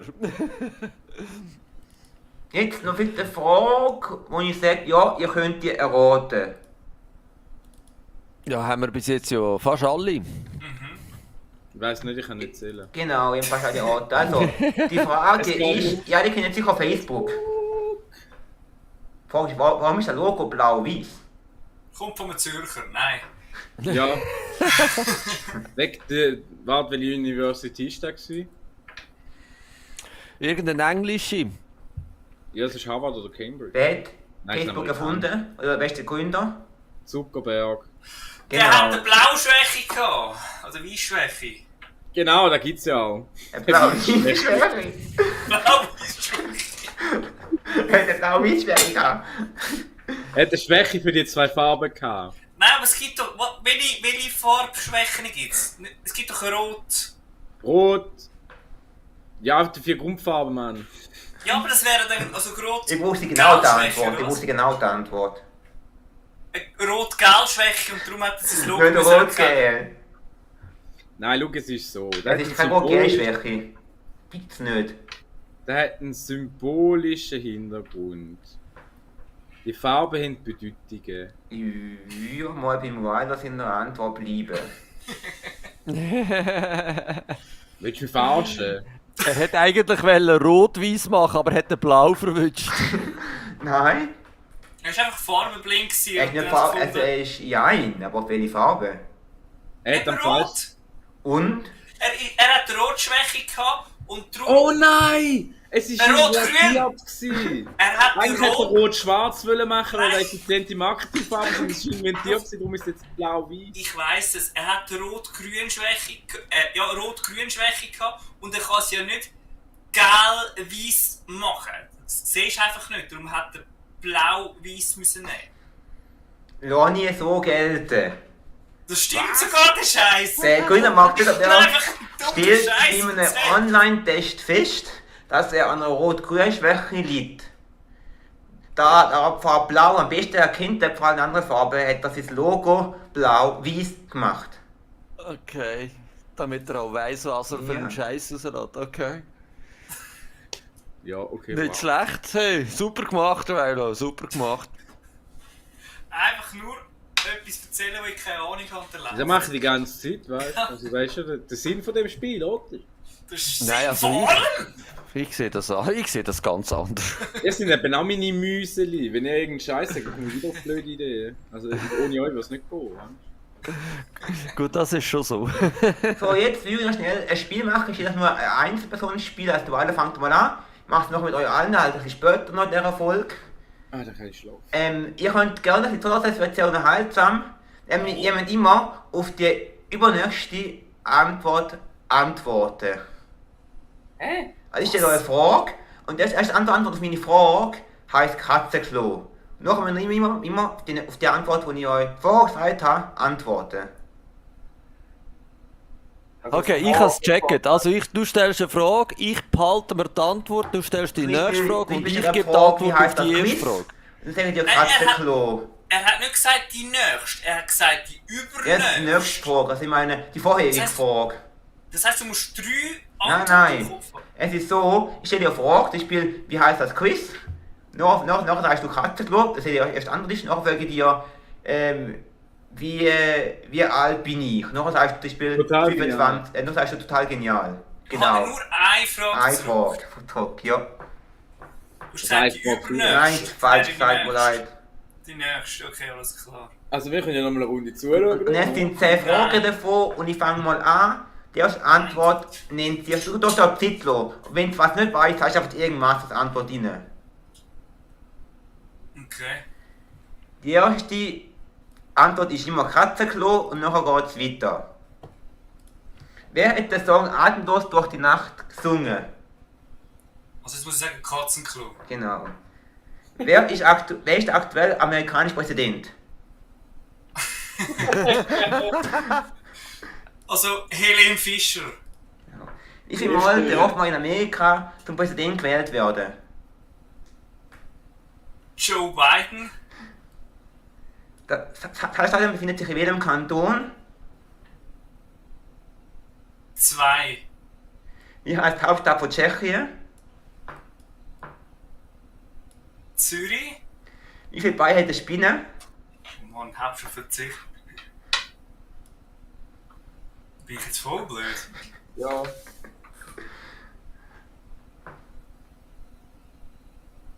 Nein. Prag. Ja. Wie viele Tage hat der Januar? Ich habe gewusst, dass es eine einfache Frage war. Jetzt habe ich wegen dem ganzen Prag voll durcheinander gehabt. Warte, doch, das war mit der Spinne. Kannst du mal kurz die Frage stellen, die du jetzt gerade gestellt hast? Wie viele Tage hat der Januar? 8. Was für ein Beruf hat der Albert Einstein gelernt? 31. Welcher Schweizer Sänger hat zum Beispiel Dance with Me gesungen? Die Frage check jetzt nicht. Welcher Sänger von welcher Schweizer Musiker hat zum Beispiel Dance with Me gesungen? Der Song.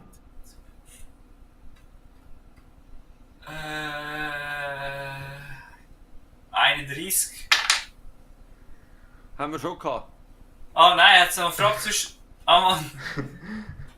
Ja. Egal. Okay, dann sind wir letzte Frage. Welcher Schweizer Sänger ist mal mit dem Michael Jackson auf Tour gegangen als Vorband? Ich weiss beide Fragen nicht wieder die du gerade gestellt hast. Also kannst du eigentlich gerade abbrechen. Gott, sag nochmal vorher gefragt, das war nämlich welcher Schweizer Sänger hat zum Beispiel Dance with Me oder auch Chihuahua gesungen? Aha, Chihuahua ist der DJ Gogo. Genau. Das war der erste Quiz. Und er ist doch auch mit dem Michael Jackson Genau. unterwegs gewesen, oder? Der Beruf von Einstein wäre Physiker Physiker gewesen, ja.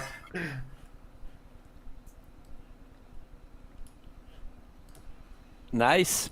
Nice. Dann war nice, da war die 6. Frage rein. Was Scheiß? Nice. Und die nächste Frage ist wieder was für den Herr Mr. Wallaway. Hey, Logo! Nämlich Ja, geht wecker es wieder um eine Redensart, nämlich woher stammt die Redensart ein Zahn zulegen. Also ursprünglich hat es geheißen, Zahn anlegen. Das ist wenn der Milchzahn rausgeht. Nein, jetzt sage ich es wirklich. Wenn alle Milchzähne möglichst schnell loswerden, damit die neue richtige Zähne bekommst, dann heisst es schnell erwachsen werden. Sich also schnell in eine Richtung bewegen, einen Zahn zulegen. Dass es wieder schnell nachwachsen, check. ist jetzt das eine ernsthafte Antwort gewesen? Keine Ahnung.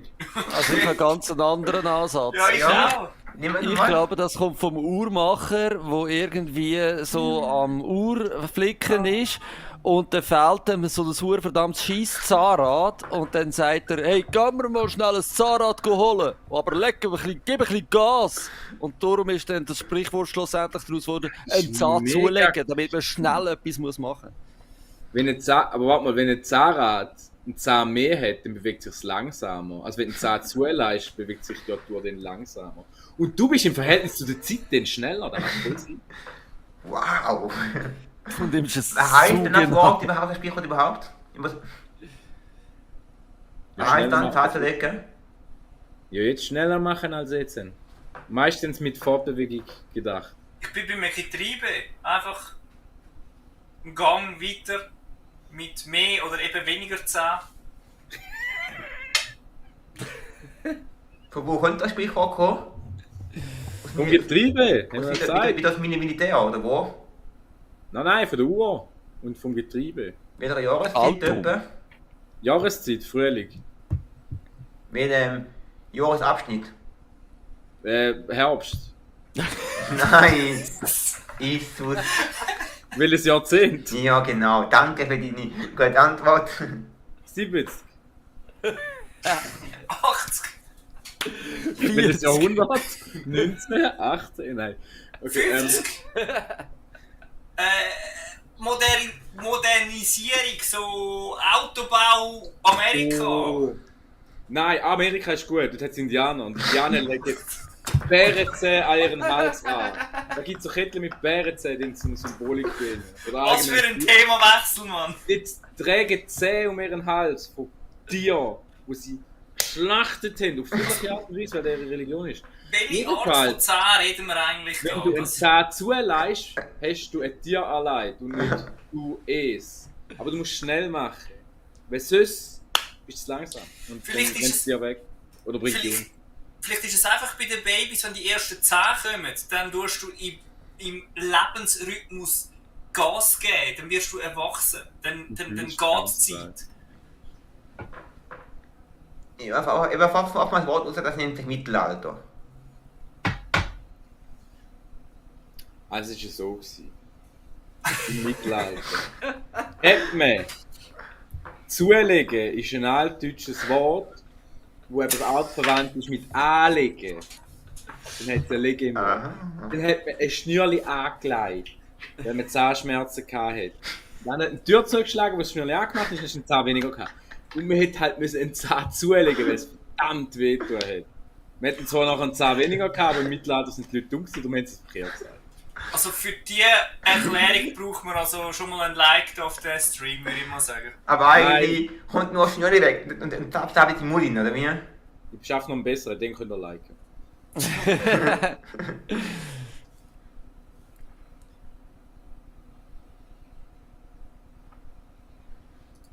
Aha, sind wir immer noch am überlegen, wer einen Zahn zulegt da?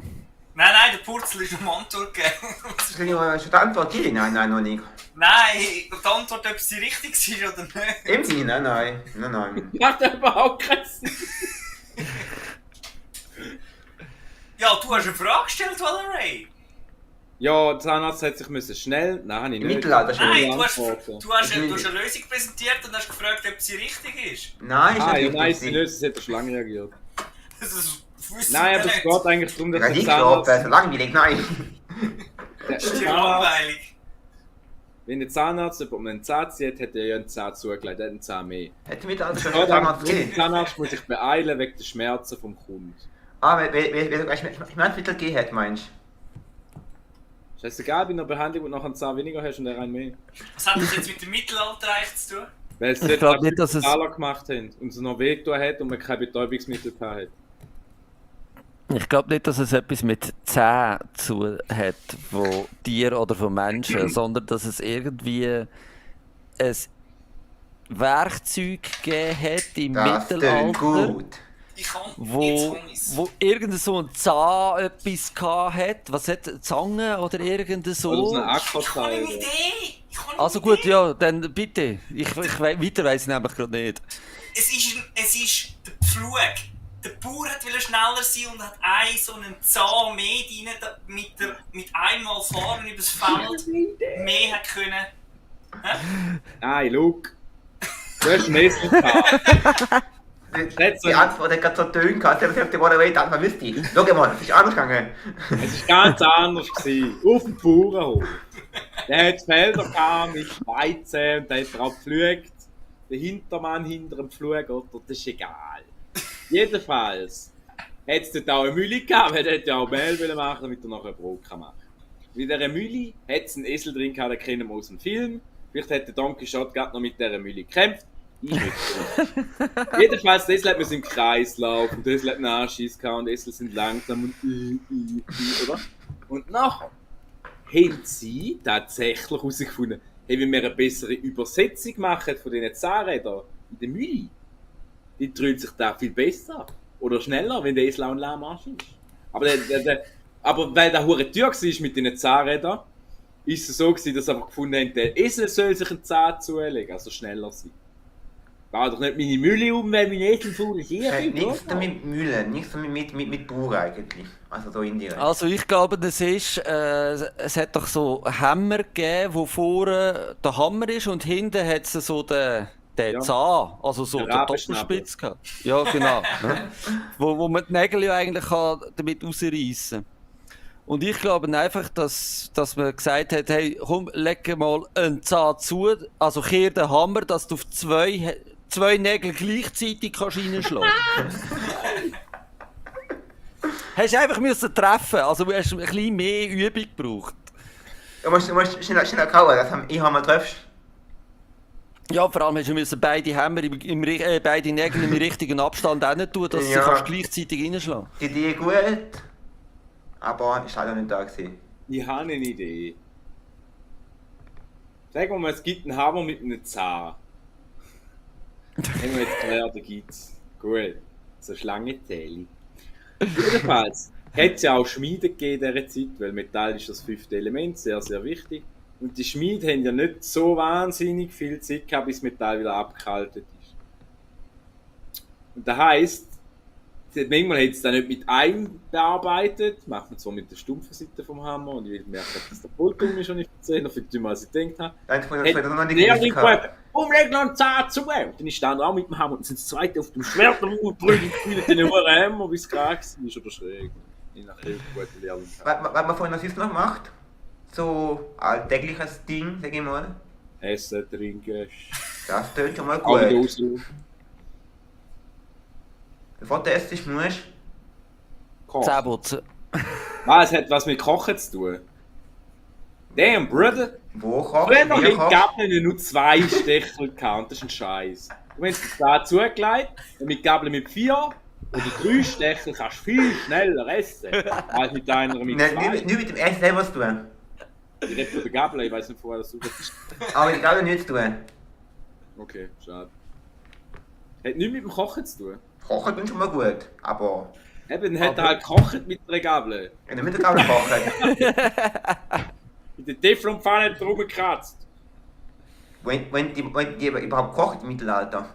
Mhm. Wo? Nein, die haben hauptsächlich grilliert. Es hat Holz gegeben, das hat Zahn geheissen. Du musst Zähne Zahnholz! Kochen schneller gehen. Das Feuer müssen anführen, Kresser. Hat es etwas mit Mausnähen zu tun? Zahn, weißt du? Irgendwie Nein. Knochen Nein, und es so. geht darum, dass das Feuer hat müssen grösser sein, damit das Essen schneller fertig ist. Ja, Also du das hast finde ich Feuer gut. gebraucht zum Kochen. Ja, das meine ich ja. Das sage ich jetzt das dritte Und Mal. weißt du, wie hast du über dem Feuer gekocht? Mit einem Kessel oder einem Rost. Oder je nachdem. Immer das erste, was gesagt hast. 600 Jahre. Immer das erste, was du gesagt hast. Also, der Kessel? Und die Hexe hat den Zahn in die Suppe hineingeworfen, damit sie fertig Nein, wird. der Kessel hängt über dem Feuer, sage dir. Am nicht Drübein. Hängt er. So. So. Drüber Dass man einen zweiten Kessel hat können anhängen in Nein, dem kein Fall. zweiter. Zahn. Oh mein Gott! Hat man vielleicht. Also Drübein heutzutage haben einen Zahn. Ich meine nicht den Zahn, das hätte ich jetzt schon gesagt. Aber der Kessel hängt an einer Kettle und die hat Ring. Und die Ring könnte man als Zahn bezeichnen. Wenn du den Zahn zulässt und die Kettle nach oben verschiebst, respektive der Topf wieder runtergeht, mehr in die Nähe vom Feuer, dann geht es schneller, ist so noch alles schwarz und scheiße, Aber schneller und du hast ein paar Zähne zu. Wollen wir gelten? hey, super Valaray. Genau, das ist die ganz richtige Antwort. Hängt der Topf tief, geht es deutlich schneller raus, wenn der Topf hier oben hängt. So nennt man früher noch einen Zacken. Also früher ab Ewigkeit hast du eben die Zecke gehabt, auch die mit Metallring dran. Das heisst, wenn der Topf tief runter hast, ist viel noch am Feuer, damit ist viel schneller gegangen. Das heisst, der Kocher muss schneller kochen, als das Essen danach. Das heisst, er muss den Zahn zulegen. Und je nachdem, Genau, das von der Seite. Genau darum habe ich gekündigt, oder? Ich bin jetzt kein Koch mehr. je nachdem, weil Debbie schreibt jetzt da, also hat er mal geschrieben gehabt, als Vorschlag, hat sicher etwas mit einer Folterart zu tun. Also je nachdem, was du gekocht hast. Nein, dann wäre es ein Zahn ablegen und dann noch ein Zahn auskleiden. Auch bekannt als Korput oder Pirat. Genau, das war die richtige Antwort. Oder jetzt wieder mal gewusst, mein Sprichwort, der weiß jeder Sprichwort. Musch. Er ist ein Sprichwortkenner, jawohl. Mhm. Aber jetzt nur kein Physimantente, da geht noch weiter, müssen wir gut bleiben. He? Bevor es weitergeht, gehen wir gleich weiter zum Game Rocker, wo sie es so doch versuchen. Oh, viel Spaß mit eurer Solo. Wilo vorne. Sorry. Nein, lo. Aha. Wie man das erste Wort heißt Katzenklo. Katzenklo, ja, Und- das macht die Katze froh. Und ich wollte mal anfangen mit der ersten Frage. Unglaublich! Die erste Frage heißt, wer hat Benissimo Helge moderiert? Schneider! Was, sorry, ich hab die Frage nicht gehört. Wer hat Benissimo moderiert? Mann, der tut. Wer hat Benissimo moderiert? Katzenklo. Welcher Sänger war 2019 beim ESC für die Schweiz vertreten und holte den vierten Platz? Der Benny Turner natürlich. Okay. Biel liegt in welchem Kanton? Ich bin nicht sicher, aber Luca Henny, In welchem Kanton redet man 3 Sprachen? Bern, ist doch klar. In welchem Kanton Mathe liegt Englisch. das Matterhorn? 3? Nein, halt, was war die Frage gewesen? Scheiße. Wallis, sag einfach Wallis. Danke, Wallis. Ha! Nein, das ist für jetzt, das Ja, ist jetzt die nächste Frage. Ach Mann, Die du bringst folgende mich raus, Frage Alter. ist... Nicht rausbringen, das ist asozial.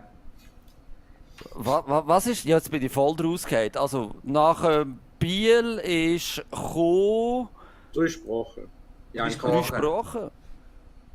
Und jetzt kommt die Frage, in welchem Sprache Kanton habe ich redet man, liegt das Matterhorn? In welchem Kanton liegt das Matterhorn? Da habe ich gesagt 3, oder? Nein, aber das kann ja nicht sein. Hä? Es Kommen sind wir nicht mehr raus. Es sind die 3 Sprachen. In welchem Kanton redet man 3 Sprachen? Ist die Folge gefragt. Jetzt nehmen wir die Frage. In welchem Kanton liegt das Matterhorn?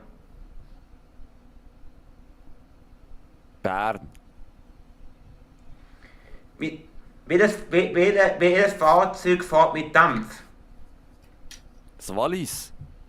Mit jedem Verkehrsmittel kann man fliegen. Mit der Dampflocke, natürlich. Wie heißt der höchste Berg von der Schweiz? Airbus.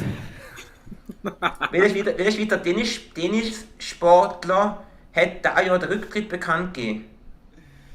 Der Sankt Bernhard vielleicht? Keine Ahnung. Welcher Schweizer Profisportler hat im Tennis nur noch 3 Titel geholt? Der Roger Federer. Genau, wieder aufgegangen. Sehr gut. Zwischendurch habe ich nicht so ganz. Aber Die ja, 3 egal. Sprachen wir jetzt, wir haben im Kanton Graubünden gesehen. Aha, ja, logisch, sorry. Und die Vorspitze ist der höchste Berg von der Schweiz. Ah ja, genau. Richtig. Jetzt, wo du sagst, kommt es mir auch gerade in den Sinn. Du Purzel, Ja? kann es sein, dass mein Mic vorher schlecht war?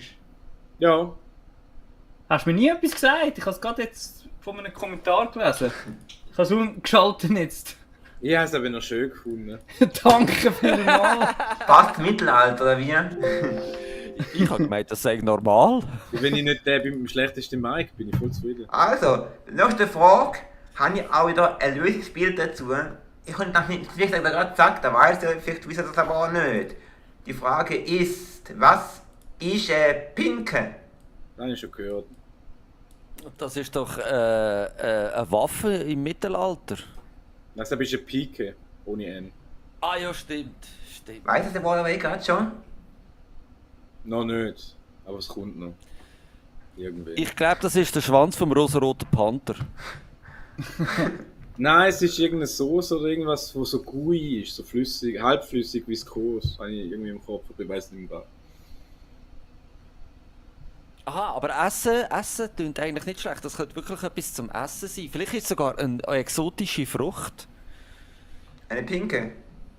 Nein, es muss viskos sein. Wer hat eigentlich gesagt, dass Essen gut ist? Essen ist gut, sonst würde man es ja nicht essen. Aber es Ja, wäre eine Frage, finde die ich ich. gemeint. Da hat Georg behauptet, aber Ja, wir sind ja am zusammen herausfinden, du musst jetzt auch nicht zu viel Tipp geben, ob es jetzt was mit Essen zu tun hat. Ich hätte jetzt gerne noch eine Viertelstunde über Essen geredet und dann gehört es sich nein, glaube ich, wenn du da Hunger bekommst. Super, machen wir doch so. ja. Wir können auch weitermachen, auch wenn es falsch ist. Also, das ist kein Thema. Ja, eben.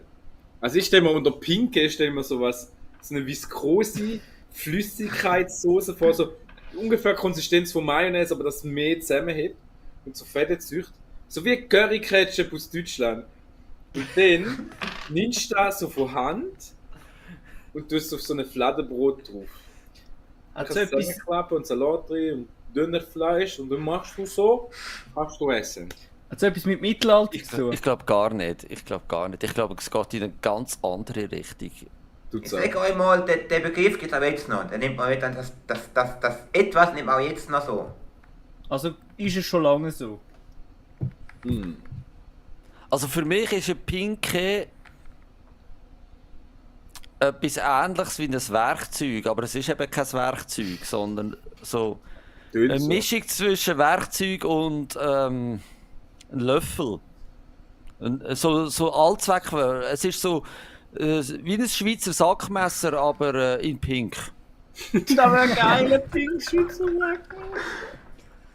Also, meinst du gendergerecht Sackmesser? Nein, nur Mädchen dürfen das verwenden. Aber nur die Schere. Für Tore, oder wie? Warte mal. Vielleicht ist es eine Kurzform von einer Pinzette. Warte, ich frage wirklich, was ist eine Pinke oder was ist Pinke? Eine pinke. Eine. Also ist kein Para. Also die Mehrzahl wäre Pinkes. Ich habe hier 2 Pinkes, willst du mir dafür einen Döner geben? Du meinst eine Pink und 2 Pinke? Nein, Pinke ist ein Ausdruck, wo ab und zu, vor allem wenn über Pleite ist, als Geld benutzt wird. Aber dann sagst du nicht eine Pinke, sondern sagst du, hast du noch Pinke, Alter? Aber da wird es nicht sein, weil eine Pinke ist. Ja, okay, ich nur eine Nachfrage, okay. Lassen wir gelten, dann ist Spaß. Wir klatschen. Jawohl, hat gewusst. Hä? Das ist richtig sein. Was? Hat er jetzt echt hat er Nein. richtig gehabt? Leider nicht. Er hat zweimal gewesen. Ist alles ein Fail, weißt du? Check's. Er weiss es selber nicht. Ja, ich schon angeguckt, aber ich habe eine Pinke. Das klingt nach Werkzeug. Waffen. Ja, das ist auch Werkzeug zum Töten. Das ist eine Pinke. Also Eine der Inhalt da Tasse. drin. Nein. Kannst du das super in den Döner rein tun? Das Ist es kann eine ich allen Pfütze? verraten. Weil ich da nicht immer trinke in meinem Becher rein. Kaffee. Eben, eine Pinke. Nein, was ist eine Pinke? Also wenn du reinbisselt hast, oder was? Dann verfärbt pink. Weil grün und gelb gibt pink. Es hat nichts mit der Farbe zu tun, er würde uns nur verwirren. Also ich glaube auch, es hat nichts mit der Farbe Oder zu es tun. ist ein weiblich, vielleicht hat es wirklich was mit Gender zu tun, es ist ein veralteter Jägerbegriff oder Bauernbegriff für irgendeine weibliche Form, zum Beispiel von einem Schwein. Da ist der Eber und da ist Pinke. Das ist eher ein Ferkeli oder so ein Scheiß. Weibliche Jäger heißt Pinke. Nein. Also, Ein weibliches Ja, aber nein. Schwein ist ein Pinke. Ich frage glaube, einfach- es hat schon etwas Weibliches. Es hat ja wirklich, für mich hat es etwas Weibliches. Jemand, der sich mehr auf Schwein. Nein, ist gar nicht. Nein, alles gut. Was? Es hat nichts mit Schwein zu tun. Nein. Es hat nichts mit weiblichen Tieren zu tun. Hat's überhaupt. Hey, warte, hat er nicht beantwortet. Nein, ich habe einen einzigen. Also kommt es überhaupt aus dem Deutschen? Es ist ein deutsches Wort. Also jetzt, wenn du sagst Schwein, wäre jetzt gerade auf Pick, oder? Von der Aussprache her. Du meinst Pick auf Holländisch geschrieben. Nicht was Pinke. Ja, so im Slow, also so im, ja, im Schnelldurchlauf. Hey, Pinke, mein Herr. Ein Schwein, ja. In dem Fall. Hast du 5 Pinke für mich? Ich gebe dir eine. Das weibliche.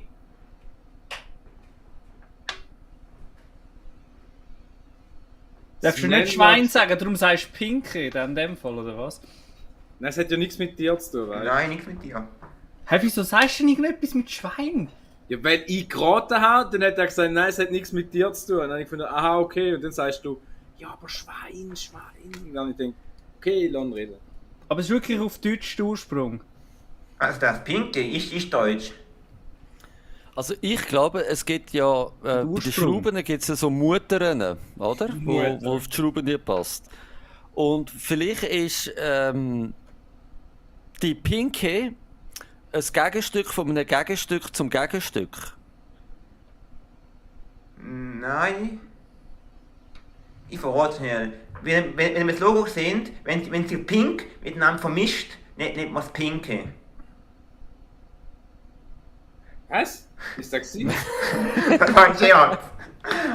Ah, Plural von Pinke ist Pinks, übrigens. Pinks. Punks. Pinkes. Mir Pink. ist einfach pink, ist pinke, ja. Pinke. Das ist der Freund von der Pink. Nehmen wir Pinke. Also vielleicht kann man es eben wirklich trinken, wie es der Purzel Ah. vorhin gesagt hat. Warte, da ist sicher irgendein scheiß Fachjargon. Du bin ja vorher auf Jäger gekommen, oder? Es ist sicher irgendein Fachjargon. Gut, wer hat schlimmes Fachjargon? Mediziner? Tönt es nach Latinisch? Nein. Nein. Gut, dann gibt es Handwerker. Es tönt nach einem Werkzeug. Was gibt es sonst noch? Was eine krasse Sprache hat? Mit Achtern Anwalt. und so. Achtern und Raf, Luf, Lee. Seefahrt hat mega krasse Wörter. Oh, da könnte passen. Und was gibt's noch für komische? Also entweder ist irgendein Werkzeug oder irgendein Schiff. Soll ich euch einen Tipp geben? Hä? Ihr alle habt das zu Hause. Ich habe eine Pinke daheim und weiss nicht davon.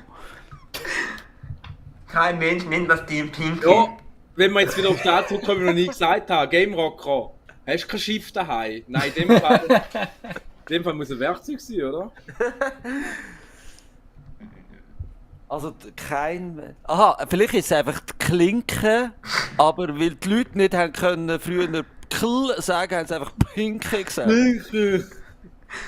Aber sie sind nicht Pinke. Also weißt du, was habe ich noch daheim? Haben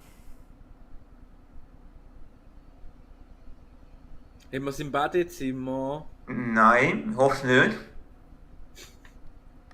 Bist schon wieder in der Das ist Küche? ein Küchengegenstand, hat die jetzt auch gesagt. Das ist ein Was gibt es Küchengegenstand. noch? Was könnte es sein? Ein Sieb, es ist ein Sieb. Ein Küchensieb. Frag mich nicht, wie ich auf das komme, aber... Nein. Also wenn ich jetzt Pinke würde in den Topf rein tun und kochen, rein theoretisch, Ich wäre das weiß Resultat Dann wird trink sie oder grün. essbar? da. Muss schon sein, ja. Da will das darf ich essen. Warte schnell, die Pinke ist einfach ein anderer Ausdruck für aufs Klo gehen. Ja, busy, oder? Pinke. Geh mal auf die Pinke! Schau doch meine Pinke ins Gesicht, mein Freund. Soll ich euch die Lösung zeigen? Ah, da gibt es ein Bild dazu. Ja. Aber nicht ein obszönes vielleicht. Wir Das ist nur mein Scheisse. Kanal. Das ist auch so ein Bild von einem Schiff im Urin. Mit Geld. Ein Und das macht Titanic, Dü- nehmen wir Pinke. Wenn sie da untergeht. Soll ich euch das Bild zeigen? Dieser Anrufer ist momentan nicht verfügbar. Meint ihr, soll ich euch das Bild zeigen und ein bisschen röteln? Nein, schick, zeig, hau raus. Oh nein. Das? Ja, okay. Der Spitz vom Ding, was zusammenhält, nimm ich an. Genau. Spitz von... Oh mein Gott! Spitz, die Das heißt ist eine Pinke. Pinke! Glennkappe vom Schnürsenkel nennt man Pinke. Unglaublich. Das hätte ich nie herausgefunden. Ja, nicht. Und übrigens habe ich da in meinem Badezimmer. Ja, jetzt. Weil ich da meine schon immer im Badezimmer ausziehe. Nein, Scherz. Ah. Aha. Ich sage nur mal jetzt auch noch etwas, nämlich für die nächste Frage habe ich auch ein Bildchen. Ui.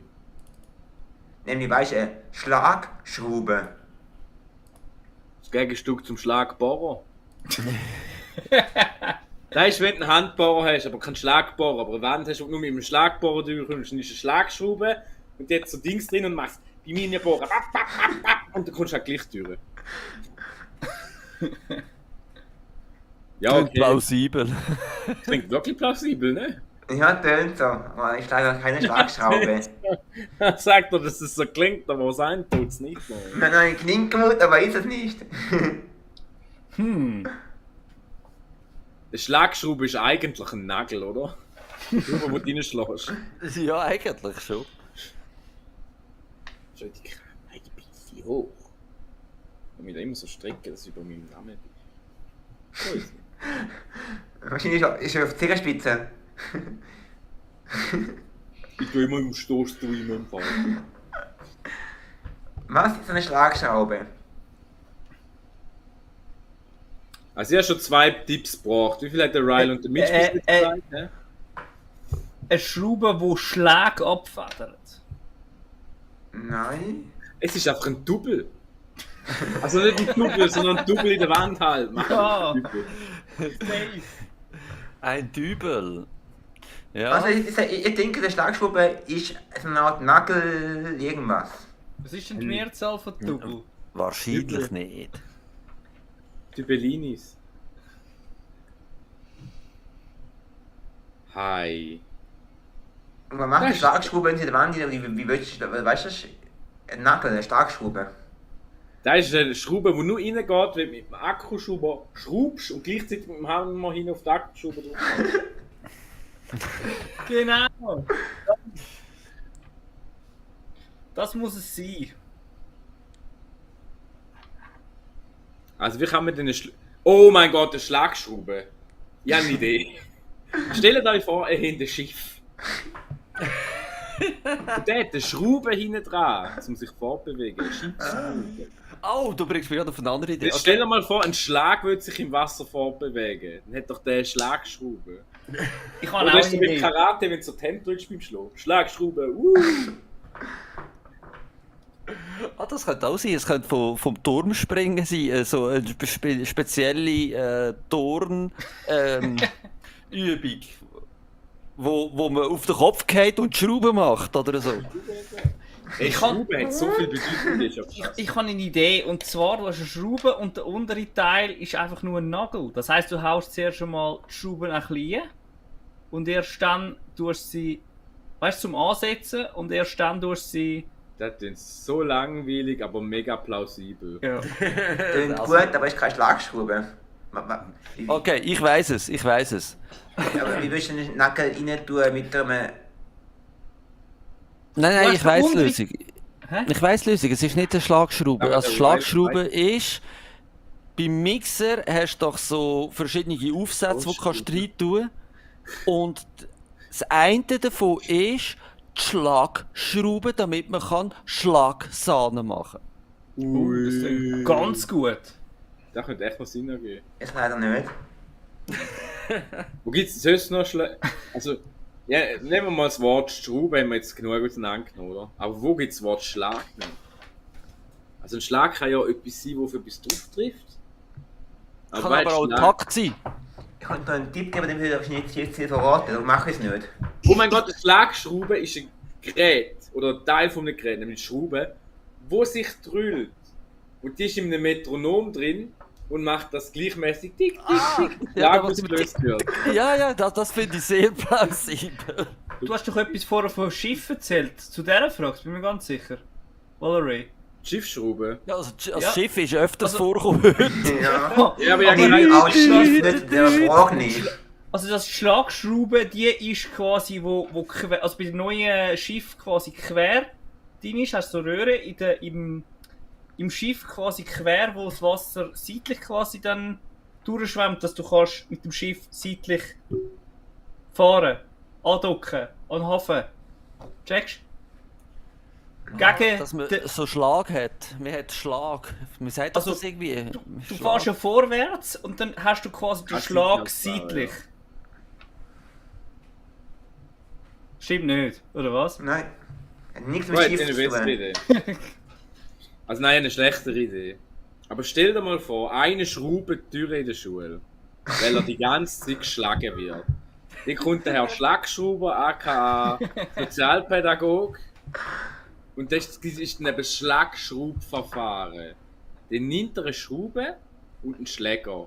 Und erklärt irgendwas pädagogisch, sozial mega wertvolles den Kindern mit diesen zwei Gegenständen und vergleicht es mit denen, macht Metaphern, Parabeln, alles mögliche deutsche Wörter, benutzt seine Syntax, um da in einen Brei zu verwandeln, wo Kinder so krass in den Kopf hineingeht, obwohl sie es nicht verstehen, dass sie nachher ganz friedlich sind.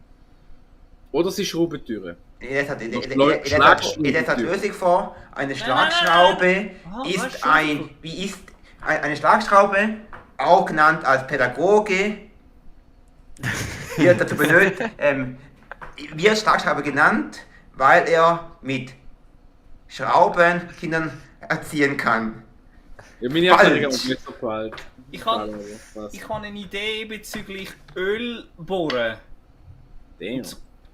Du hast ja quasi den Bohrer und dann gehst du mit so Stangen runter. Das heisst, wenn du durch bist, dann kommt ja wieder ein Teil oben drauf und dann gehst du weiter runter, dann kommt wieder oben das Teil oben drauf.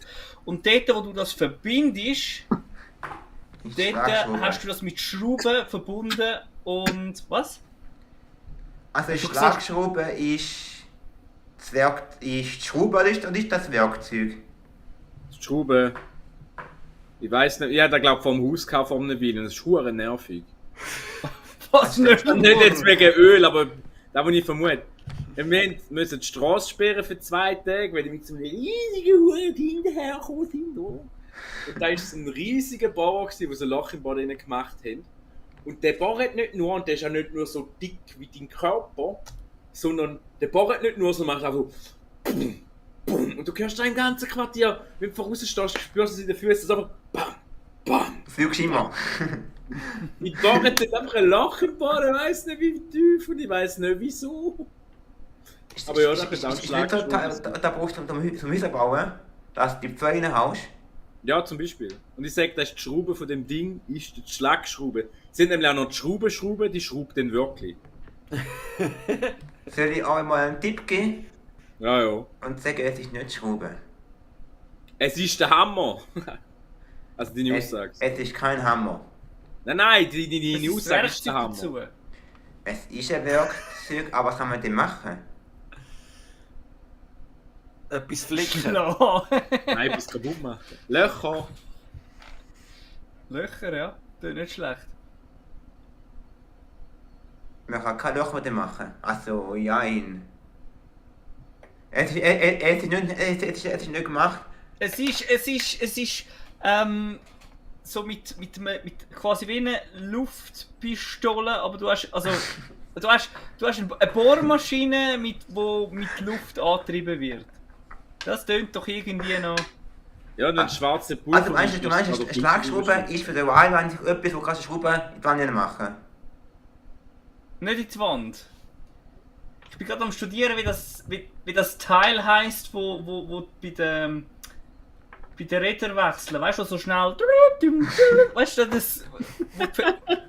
Weißt du, was ich meine? Ja, ich weiß, was man meint. Formel 1. Wie heisst das oder? Ding? Wie heisst das Ding? Das nehmen wir Akkubohrer. Eben, Schlagschrauber. Das ist, Genau, wenn ich Akku mal ist- Schlagschraube. Akku ist ja mit Strom. Das, was ich meine, ist mit Luft. Das ist eben die Pinke. Warte mal. Ich werde das Gefühl nicht los, dass er irgendwas mit einem Bohrer zu tun hat, wenn es mit Schrauben zu tun hat. Oh, ist das mittelalterliche Ding zum Schrauben? Es ist eine Art Bohrer, da gebe ich dir Ja, recht. warte. Ich habe ganz viele Ideen. Die erste Idee ist, wir fangen mittelalterlich an. So ein Teil, das kannst du so heben, und dann hat es so ein Teil, wo du kannst drüllen und kannst Löcher bohren. Kennst du das? Da wird das schnell. Aber stellen wir mal vor, im Mittelalter, die Erfindung, wir machen einen Knopf, wo wenn du ihn reindrückst, sich drüllt. Und dann hast du einen Bohrer mit so einer Spitze und dann haust du hinten drauf. Und dann hinten drauf tust, dann drüllt sich der Sieg und macht ein Loch in die Wand. Das Finde ist ich meine super. beste Idee. Du hast gesagt, du hast viele Ideen.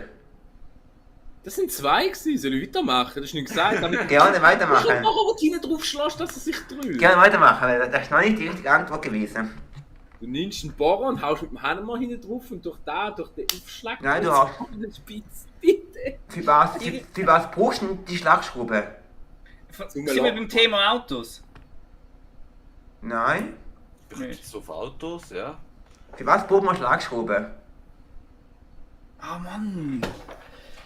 Wenn etwas am Anschlag ist, tut man es festschrauben, damit es eben nicht mehr am Anschlag ist. Nein, nicht wegen dem. Ich bin im Fall am Überlegen, gell? Für was braucht man Schlagschraube? Ich habe das Gefühl, ich sollte es wissen. Ah, ich wollte aber nicht gesagt, da wäre ein Schlagschrauber, he? Nicht eine Schlagschraube. Also, ich sag mal so, der Name verwirrt. Es ist ein Werkzeug zum was machen. Grabstein grad positionieren. Genau. Sind wir in der Herstellung von Metallteilen? Nein. Ich sage, jeder von euch kann das Teil kaufen. Ich habe keine Ahnung, was das ist. Aber für was braucht man das Teil? Gartenwerkzeug ist das irgendwie. Etwas, was man im Garten braucht. Nein, nicht im Garten. Also Nicht? vielleicht schon. Aber nicht so im Garten, du meinst. Nimm mal das Wort genauer an. Wir haben etwa 500 Bedeutungen für Schlag und 500 Bedeutungen für Schrauben. Aber Was irgendwie macht das man mit mit dem dem Werkzeug und mit Akkubohrer. dem... Was Akkubohrer? Und denen? Da hast du einen Schlagmodus, wo's. Kein Schlagmodus, das ist... Nein, look, wenn du ein Loch in die Wand machst, bohrst du rein, tust einen Doppel rein und einen Nagel. Und da, was der Rilo ganz am Anfang gesagt hat, finde ich sehr cool. Du machst ein Loch in die Wand, nimmst einen Doppel, wo gleichzeitig ein Nagel drin ist, steckst ihn in die Wand und schraubst ihn rein. Das heisst, du musst ihn zuerst reinschlagen und dann reinschrauben. Soll ich Ich euch finde das die super Idee Lösung von sagen? Rilo. Ich sag, der Rilo hat für mich recht gehabt. Er ist in meinem Herzen der Gewinner, okay? Soll ich euch die Lösung zeigen? Und jetzt von einer Schlagschraube. Vielleicht haben wir den noch die Lösung. Aufregen. Sag nur Wir das sind so nah Bild. dran gewesen. Das ist eine Schlagschraube. Okay. Und was ist das? Eine Schlagschraube ist einfach das Werkzeug zum Eindrehen, aber auch zum Lösen von Schrauben und von Muttern. Durch einen kräftigen Hammerschlag. Wart! Habe ich nicht etwa 100 Mal erwähnt, dass man mit dem Hammer auf das Scheißgerät draufhauen, darum ist ein Schlagschrauber. Ja, aber ich brauche es auch, dass man etwas reinmachen kann, aber auch wieder rausmachen kann. Wie viel Mal haben wir denn Akkubohrmaschine gesagt? Ich habe eine Verlagerbohrmaschine auch. Ja, aber es ist nicht in so einer Maschine, sondern es ist ein Also, Schlagschrauber. Wart. Wird der Schlagschrauber, ein Akkuschrauber wird mit Akku betrieben, wird ein Schlagschrauber tatsächlich mit Schläg betrieben, weil den ist das beste Gerät, das ich je gehört habe davon. Genau. Wie geht das? Dass dann aus blöd ich sage, hinten draufhauen. Nein, total, das ist nicht dran. Auf den Vollmetallkopf drauf haust, wird ein höherer Drehmoment erzeugt. Also das Ding drückt sich, wenn man hinten drauf haut. Ja. Da langt man eigentlich schon als Zusätzlich, Ja, oder? zusätzlich, Das ist ja. schon Akku. ein Zusätzler. Ja. Okay. Er denkt einfach nur da. Nein. Du kannst es auch von Hand drüllen, die ganze Maschine. Dann kannst du sagen.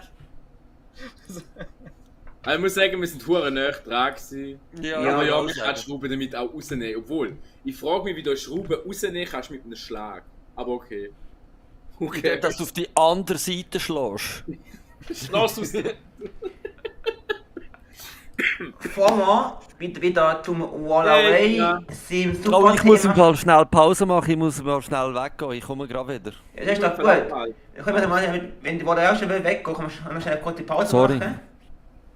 Oh, Und diskutieren wir machen beim Wallaway weiter. Dann dachte ich, okay, wenn wir mit dem sogenannten Quiz, den wir vor der Weile und vor der Game schon gemacht hat. Jetzt dein Part, Wallaway. Hey! Auch dieses Wort nennt sich wieder Katzenklo. Okay. Das erste Wort. Und die Frage ist, ich habe ein dünnes gezündet, ist von wem? Katzenklo. Griechischer Wein ist von welchem Sänger? Mani Matter. Wie viele Halbkantone gibt es in der Schweiz? Ich sage jetzt für was Dummes. Peter Alexander. Welche Schweizer Stadt hat eine U-Bahn? Da, was ich am liebsten mache, Sex. In welcher Stadt wird der Böck verbrennt? Zürich. In welchem Kanton befindet sich der Pilatus? Der Böck wird überall verbrennt, Fangfrage. Wie heißt der Sänger von der Queen? Also falls der Pilatus meinst, der religiöse Mann, der ist schon lange tot, ich weiß nicht, wo er begraben liegt. Wie heißt der verstorbene Sänger von Gotthard? Das ist wie ein Planet, warte mal, Freddie Mercury, hä? Welcher Nationalheld von der Schweiz hat eine Armbrust als Waffe? Sorry, lass keine Schweizer Musik. Welcher Nationalheld hat zwei Kinder namens Walter und Wilhelm gehabt? Der Wilhelm Tell. Genau. So macht man das! Die haben 90% nicht gewusst gefühlt. Aber Also, Pilatus befindet sich, der wäre ein Berg, der befindet sich im Kanton Luzern. ah nein, was du nicht sagst. Und der Sänger von Gotthard, der verstorben ist, heißt Stephen Lee. Genau. Okay. Und der Rest alles gewusst? Nein. Habe ich nur 2 Sachen nicht gewusst? Nein, der Böck. Ist da wirklich fangfrei gewesen? Ja, der Bürger, ja, viele rausverwendet, aber eine wäre es gewesen, am sehr dritten Platz in Zürich. Hast du nicht noch, Ja gut, dann bist du der richtige Böck, das stimmt schon. Ja. Sehr hast du nicht irgendwie noch gefragt, griechischer Wein oder so? Ja, etwas? da ist ein Was guter habe ich denn gesagt? Peter irgendwas. Peter Alexander, einfach random irgendeine Musik. Udo Jürgens, oder? Ja, der Udo Jürgens gewesen. Ah, das war der Udo gewesen. Okay, fair. Oh, jetzt bist du schnell gewesen, Mann. Ja, ich weiss, ich muss eben auch noch gehen. Ich wollte eigentlich gleichzeitig gehen, damit wir eine Werbeunterbrechung machen können. Ihr könnt über eure anderen Projekte reden und alles Langweilige und wenn wir zurückkommen, wird es wieder lustig. Genau. Unbedingt, Genau. kauft unbedingt so eine coole Porzeltasse. Tut's nicht! Okay.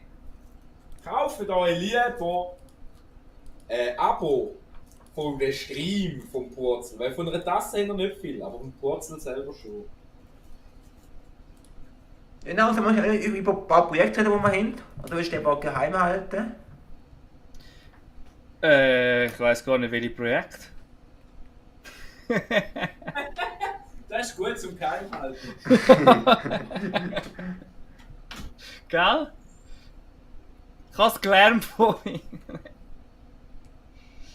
Ja, du, reden wir sonst. Nächste Wenn wir Woche schon gibt es die ein Quiz von dir noch, da gibt es noch kein Quiz von dir. Wenn wir schon mal die Situation haben, dass der Game Rocker und der Valorant da sind und gleich nicht da sind, können wir ja mal über den Vollmond-Stream ein bisschen reden, oder? Das ist schon ein Moment, wo der Game Rocker wieder kommt.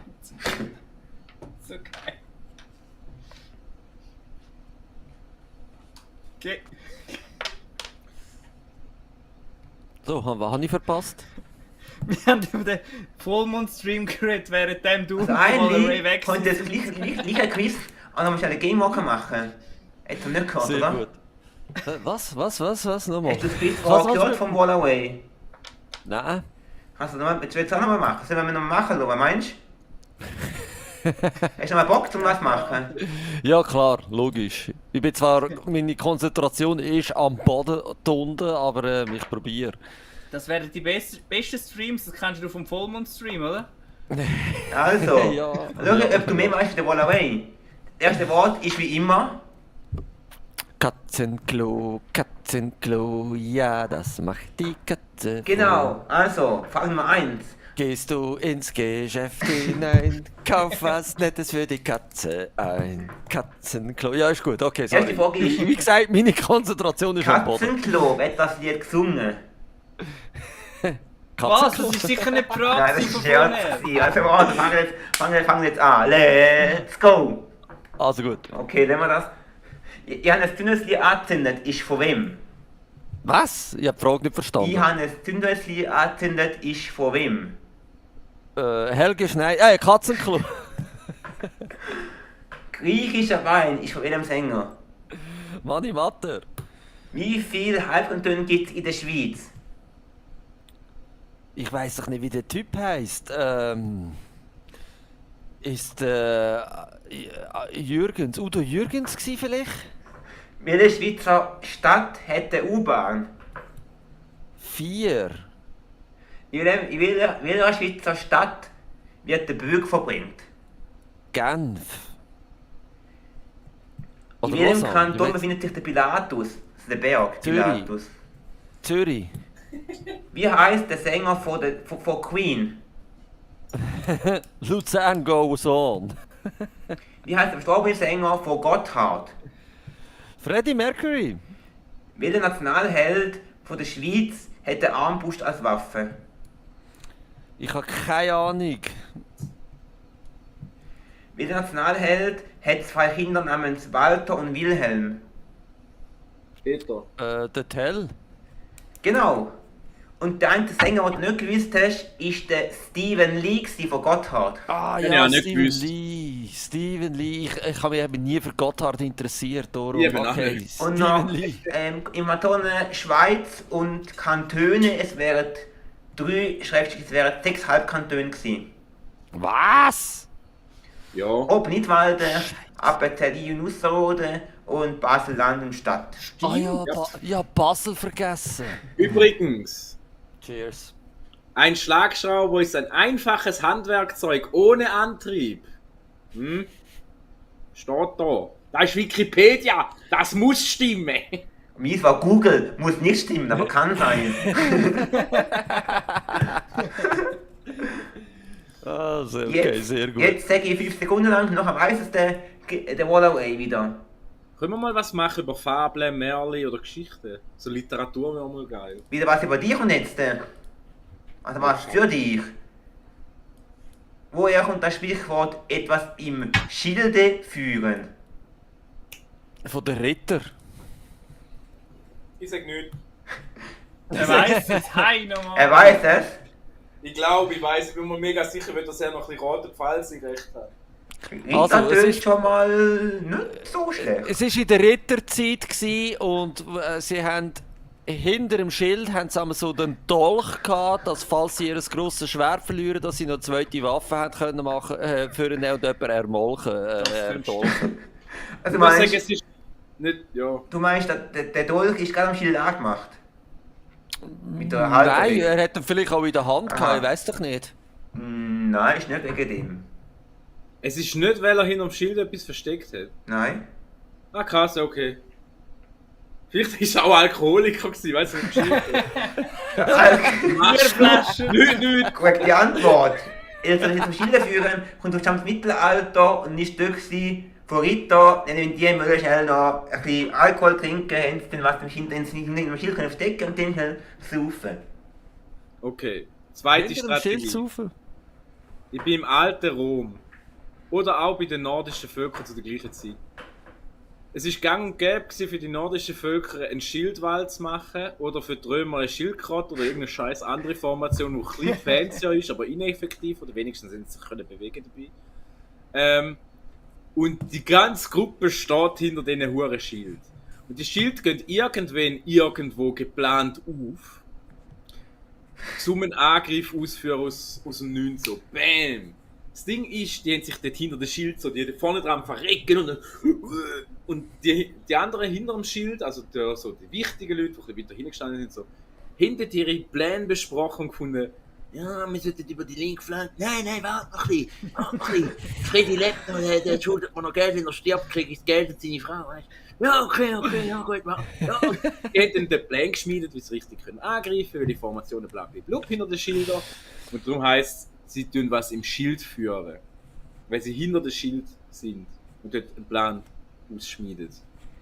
Aber nicht mit einem Schmiedehammer. Sondern Würde sie nicht gehen, würde sie die jetzt sofort abkaufen, aber... Fuck. Darf er nicht. Aber es hat schon etwas mit dem Schild zu tun. Also das mit dem E am Schluss, das... Ja, kann man sagen, ja. Unter anderem ja. Eine Überraschung hinter dem Schild. Das ist ein guter Weg. Nein. Also wahrscheinlich ist es eben so, dass die Ritter, weil sie ja einmal so ihr Kettenhemd angehabt haben und so viele Sachen bei sich hatten, dass sie einmal nichts haben mögen tragen. Und wenn sie dann Sachen geschenkt bekommen haben, weil sie irgendwie einen Drachen erschlagen haben oder so, dann haben sie das Schild genommen und all die Geschenke in das Schild rein da und haben es hinter sich hergeführt. Um allen zu zeigen, Nein, dass nein. sie den Drachen erschlagen haben. Also die sind bei der Ritter. Ja. Für eine Jahreskategorie, sag ich mal. Jahreskategorie, die Begriffe sind immer besser. Das ist geil. Jahreskategorie, da muss ich mal notieren. Ich kann nachgucken, das Synonym davon heißt Jahreskategorie. In welchem Also, Jahr wie sind wir? Also der Game Rocker ist im bis Spätmittelalter und ich Ich bin hätte jetzt auch eher im frühen Mittelalter Antike. Das ist eine gute Zeit für das Sprichwort. Also was jetzt, die Antike oder das Mittelalter? Das ist ein grosser Unterschied in meinen Mittelalter. Augen. Hätte man ja. Mittelalter. Ja. Mittelalter, ja. Früher oder Spätmittelalter oder leider nicht. Es steht nur auf Mittelalter. Das in der Mitte. Also, ich bin immer noch bei dem Spiel, das ihr vorher erzählt habt, mit dem Speer. Sind wir dort wahrscheinlich, oder? Also ich denke, weißt, es heisst ja führen. Schild führen. Also weißt, vielleicht hat es etwas damit zu tun, dass der Speer Vor allem mit dem führt wie Führer, am meinst Schild. du? Oh mein Gott! Der Führer, hä? Nein, aber sie haben wirklich Schild gehabt, in der Einkaufe gehabt Ich glaube, das berühmteste Beispiel ist, bei 300 haben sie auch das so wie eine Einkaufen im Schild haben und dann so können laufen und der Speer wirklich durch das Loch können führen. Ja, das stimmt, das haben Phalanxen Die gehabt bei führen der quasi aber das war in durch der Antike. Das war in der Antike, was sie das Ja, da gehabt haben sie ja später noch gehabt. Die Idee haben sie gut gefunden. Die haben sie behalten. Nein, nicht mit dem Okay. Stuhl. Okay, sie Ich haben muss mal das quasi... Schild genau anschauen. haben noch Ja, schon welches? mal Das Runden oder das Viereckige? Turmschild. Ein Parierschild, so die kleinen. Ich sage auch nur das Schild anschauen. Ja, also gut, wir sind im Straßenverkehr im Mittelalter. Dort hat es keine Schilder gegeben, die meisten Straßen waren beschildert gewesen.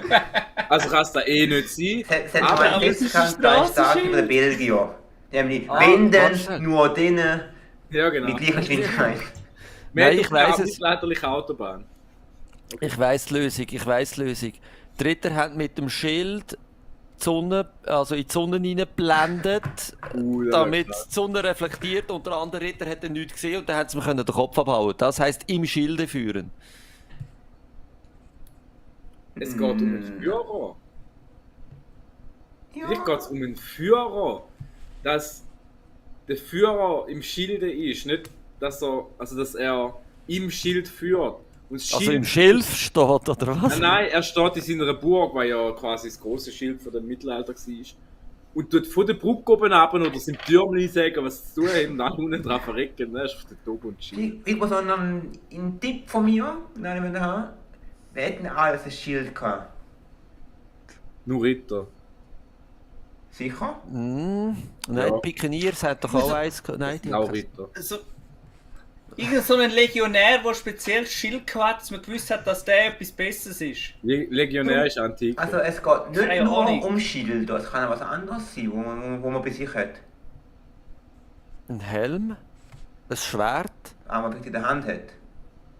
eine Kühle, ein Aber Ring. warte mal. Schilde. Da hat ja den gleichen Ursprung wie Schilder, wie Strassenschilder und Ortsschilder.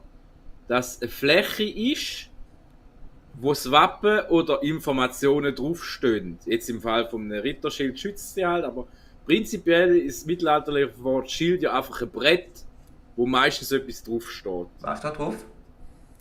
Deine Mutter.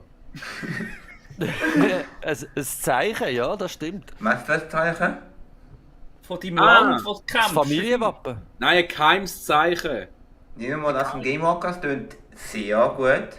Ja, okay, das Familienwappen, gut. Das ist langweilig. Ich möchte das Das ist cool, aber langweilig, ich weiss. Und jetzt, wie geht es denn weiter? Man hat einfach man hat das falsche Familienwappen auf sein Schild gezeichnet und hat so die Gegner in der überlistet. Wir haben die Schilder von den Gegnern geklaut und ist dann in die Schlacht auf die falsche Seite und hat einfach gereicht abgesetzt.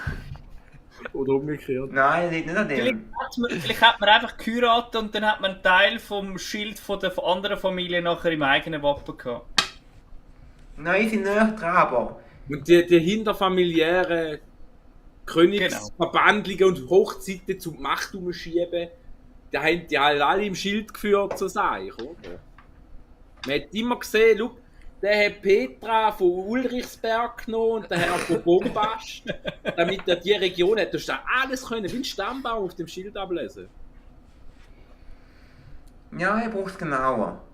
Noch genauer. Okay, also der Herr von Bombast ist im Mittelalter ein Alchemist in der Schweiz. Er ist auch als Paracelsus bekannt und hat 4 Säfte leer gemacht und auch die 4 elementare Elemente eingeteilt in Gnom, Salamander. Aber weißt du, das und stimmt alles. Und jetzt musst du Windgeister. noch die Spur finden, die zu der Lösung führt. Oh, sorry, das habe ich vergessen. Das vergesse ich auch nicht. Jedenfalls, der Alchemist. Du hast jetzt eben eine Ausfahrt zu früh genommen, es hat Sport. Du hast den Gegner getäuscht, indem dass du vorgegaukelt hast, dass du mit dem verwandt bist. Ich glaube, das ist eher etwas Politisches. Du hast ihn nicht getäuscht, nein. Ich hab's Oder ihm du gesagt. Deine Mutter. Schau, mein Wappen. Du Opfer. Du hast ihn nicht gerade tot gezeigt, aber... Also man hat aufs Schild irgendwelche obszöne Bilder Nein. Was so Maps, das abklingt. Nein. Weißt du, auf dem Schild drauf war? Haben die ja vorher gesagt. Familienflocken. Genau. Und jetzt? Kann man Ist die noch fest fälschen? Spiel gegangen. Ich glaube, es hat mit so zwischenmenschlichen Sachen zu tun, aber Ja. so quasi einen Plan aushacken, dass du Nicht quasi in die genau, andere Familie ganz, kommst. ganz was Logisches. Wenn ich auch mache, jeden Tag. Waschen?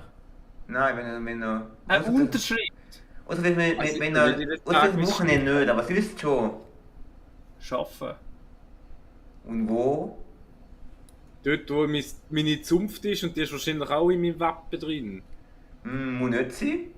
Ja nein, wenn du ein Adliger bist oder ein Hintermann nicht, außer du bist der Hintermann, der hinter dem Flug steht. Jetzt sind wir wieder beim Flug. Wie war das mit dem Zahn? Soll ich etwas sagen? Nein, wenn Nein. Du darfst einfach sagen, wenn es recht und dann darfst du die Lösung sagen.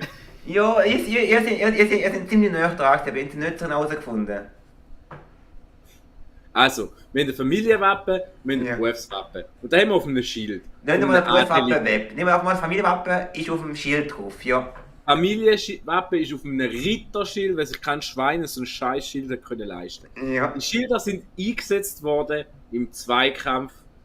Oder? Selten in einer Schlacht, weil es nicht nützlich war Und oder nicht wo ist das unnützlich. Wappen auch noch drauf gewesen?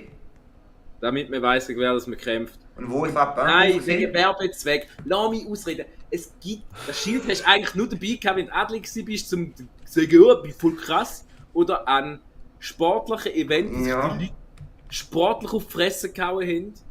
Mit Holzlanzen, wir kennen die Szene aus allen alten Filmen. Genau, ja. Dort hast du das Familienwappen gehabt. Auf dem Schild. Und für da war der scheiß Schild gewesen. Das hat man nicht so oft im Kampf gebraucht, wenn denn in einem Zweikampf. Und wo ist das? Das ist Und wo ist das Logo Du hast auch vor- drauf gehabt, der Familie? Ja, auf der Brust, auf der Brosche von der Frau, in den Haaren, Vor dem Haus. Diadem, Auf der Fahne? auf deinem Das Laden. tönt gut, was jemand gesagt hat. Ah, der Banner. Ja. Und Liebe jetzt, Jugend, weißt du- aber was bringt das? Was bringt das? Der Standard ist ein Zeichen von Herrschaft und Macht und Nobeligkeit. Und wenn du einem anderen die Standarten geklaut hast, bist du einfach der König gewesen, oder? Nein, Also mein der Lieber, König wortwörtlich, was bringt sondern das, wenn das Wappen auf der Fahne drauf ist? Jeder weiß, wer du bist. Und sieht dich von weitem kommen. Dann denkt er, oh Scheiße, König Richard kommt heim, Mann. Robin Hood, du hast gewonnen. Oder so. Kann man so sagen, Oliver hat da wieder gelöst? Kann man so sagen? Ich soll noch ganz genau erwähnen, wie es heisst. Wenn ich etwas im Schild führe, stammt aus dem Mittelalter, in der Jagdverstreut. Damals hat die Adelsfamilie ihr eigenes Wappen gehabt. Mit ihrem Familienwappen, also Familienlogo drauf. Und die haben da auf Fahnen gehabt und auf so Zeug und auf Schilder gehabt. Und jetzt, wenn du ja von A nach B laufst, haben die Nachbarn gesehen, wer du bist, weil du das Zeug angehst. Wenn du aber ein Feind bist, haben die schon von weitem gesehen, ein Feind kommt. Und daher heisst es, mit Schilder führen. Wenn sie dann ja Zeit keinen zum Plan machen, zum auf die Fresse gehen. Genau. Hä? Aha. Die Aber Leute wieso sind sollen- hure gescheit gewesen. Wieso sollen ein Feind sagen, dass sie der Feind sind? Das ist ja voll unlogisch. Nein, ist aber nicht. Wenn du siehst, dass ein König Richard kommt, der einer der mächtigsten Könige war, bis er in den Kreuzzug verkackt hat, und du siehst einen scheiß Banner als Feind vom Richard, hast du schon 1 Stunde, 2 vorher eine Angst, dass jetzt der Richard kommt, und dann die 2 Stunden, wo du darauf wartest, tötet zu werden, macht dich psychisch so behindert, dass du nicht mal mehr kämpfen kannst. Aha, so Außer du bist der Salahudin und findest, haha, ich hab kein Wasser. Und dann lernst du noch Wasser so vorhin auf den Boden. So. Aber wäre es nicht viel intelligenter, dass du gar nicht sagst, dass du kommst? Dass du Nein, einfach deine Leute schickst? nein, es gibt ehrenhafte Kämpfer. Und es gibt... Ja, aber heute nicht mehr. Sicher, gibt's Ja, das? Ehre ist ein dummes Prinzip für die heutige Zeit. Macht überhaupt keinen Sinn. Aber früher hat es doch sowas gegeben und wenn du das nicht gemacht hast, haben die einfach alle geächtet.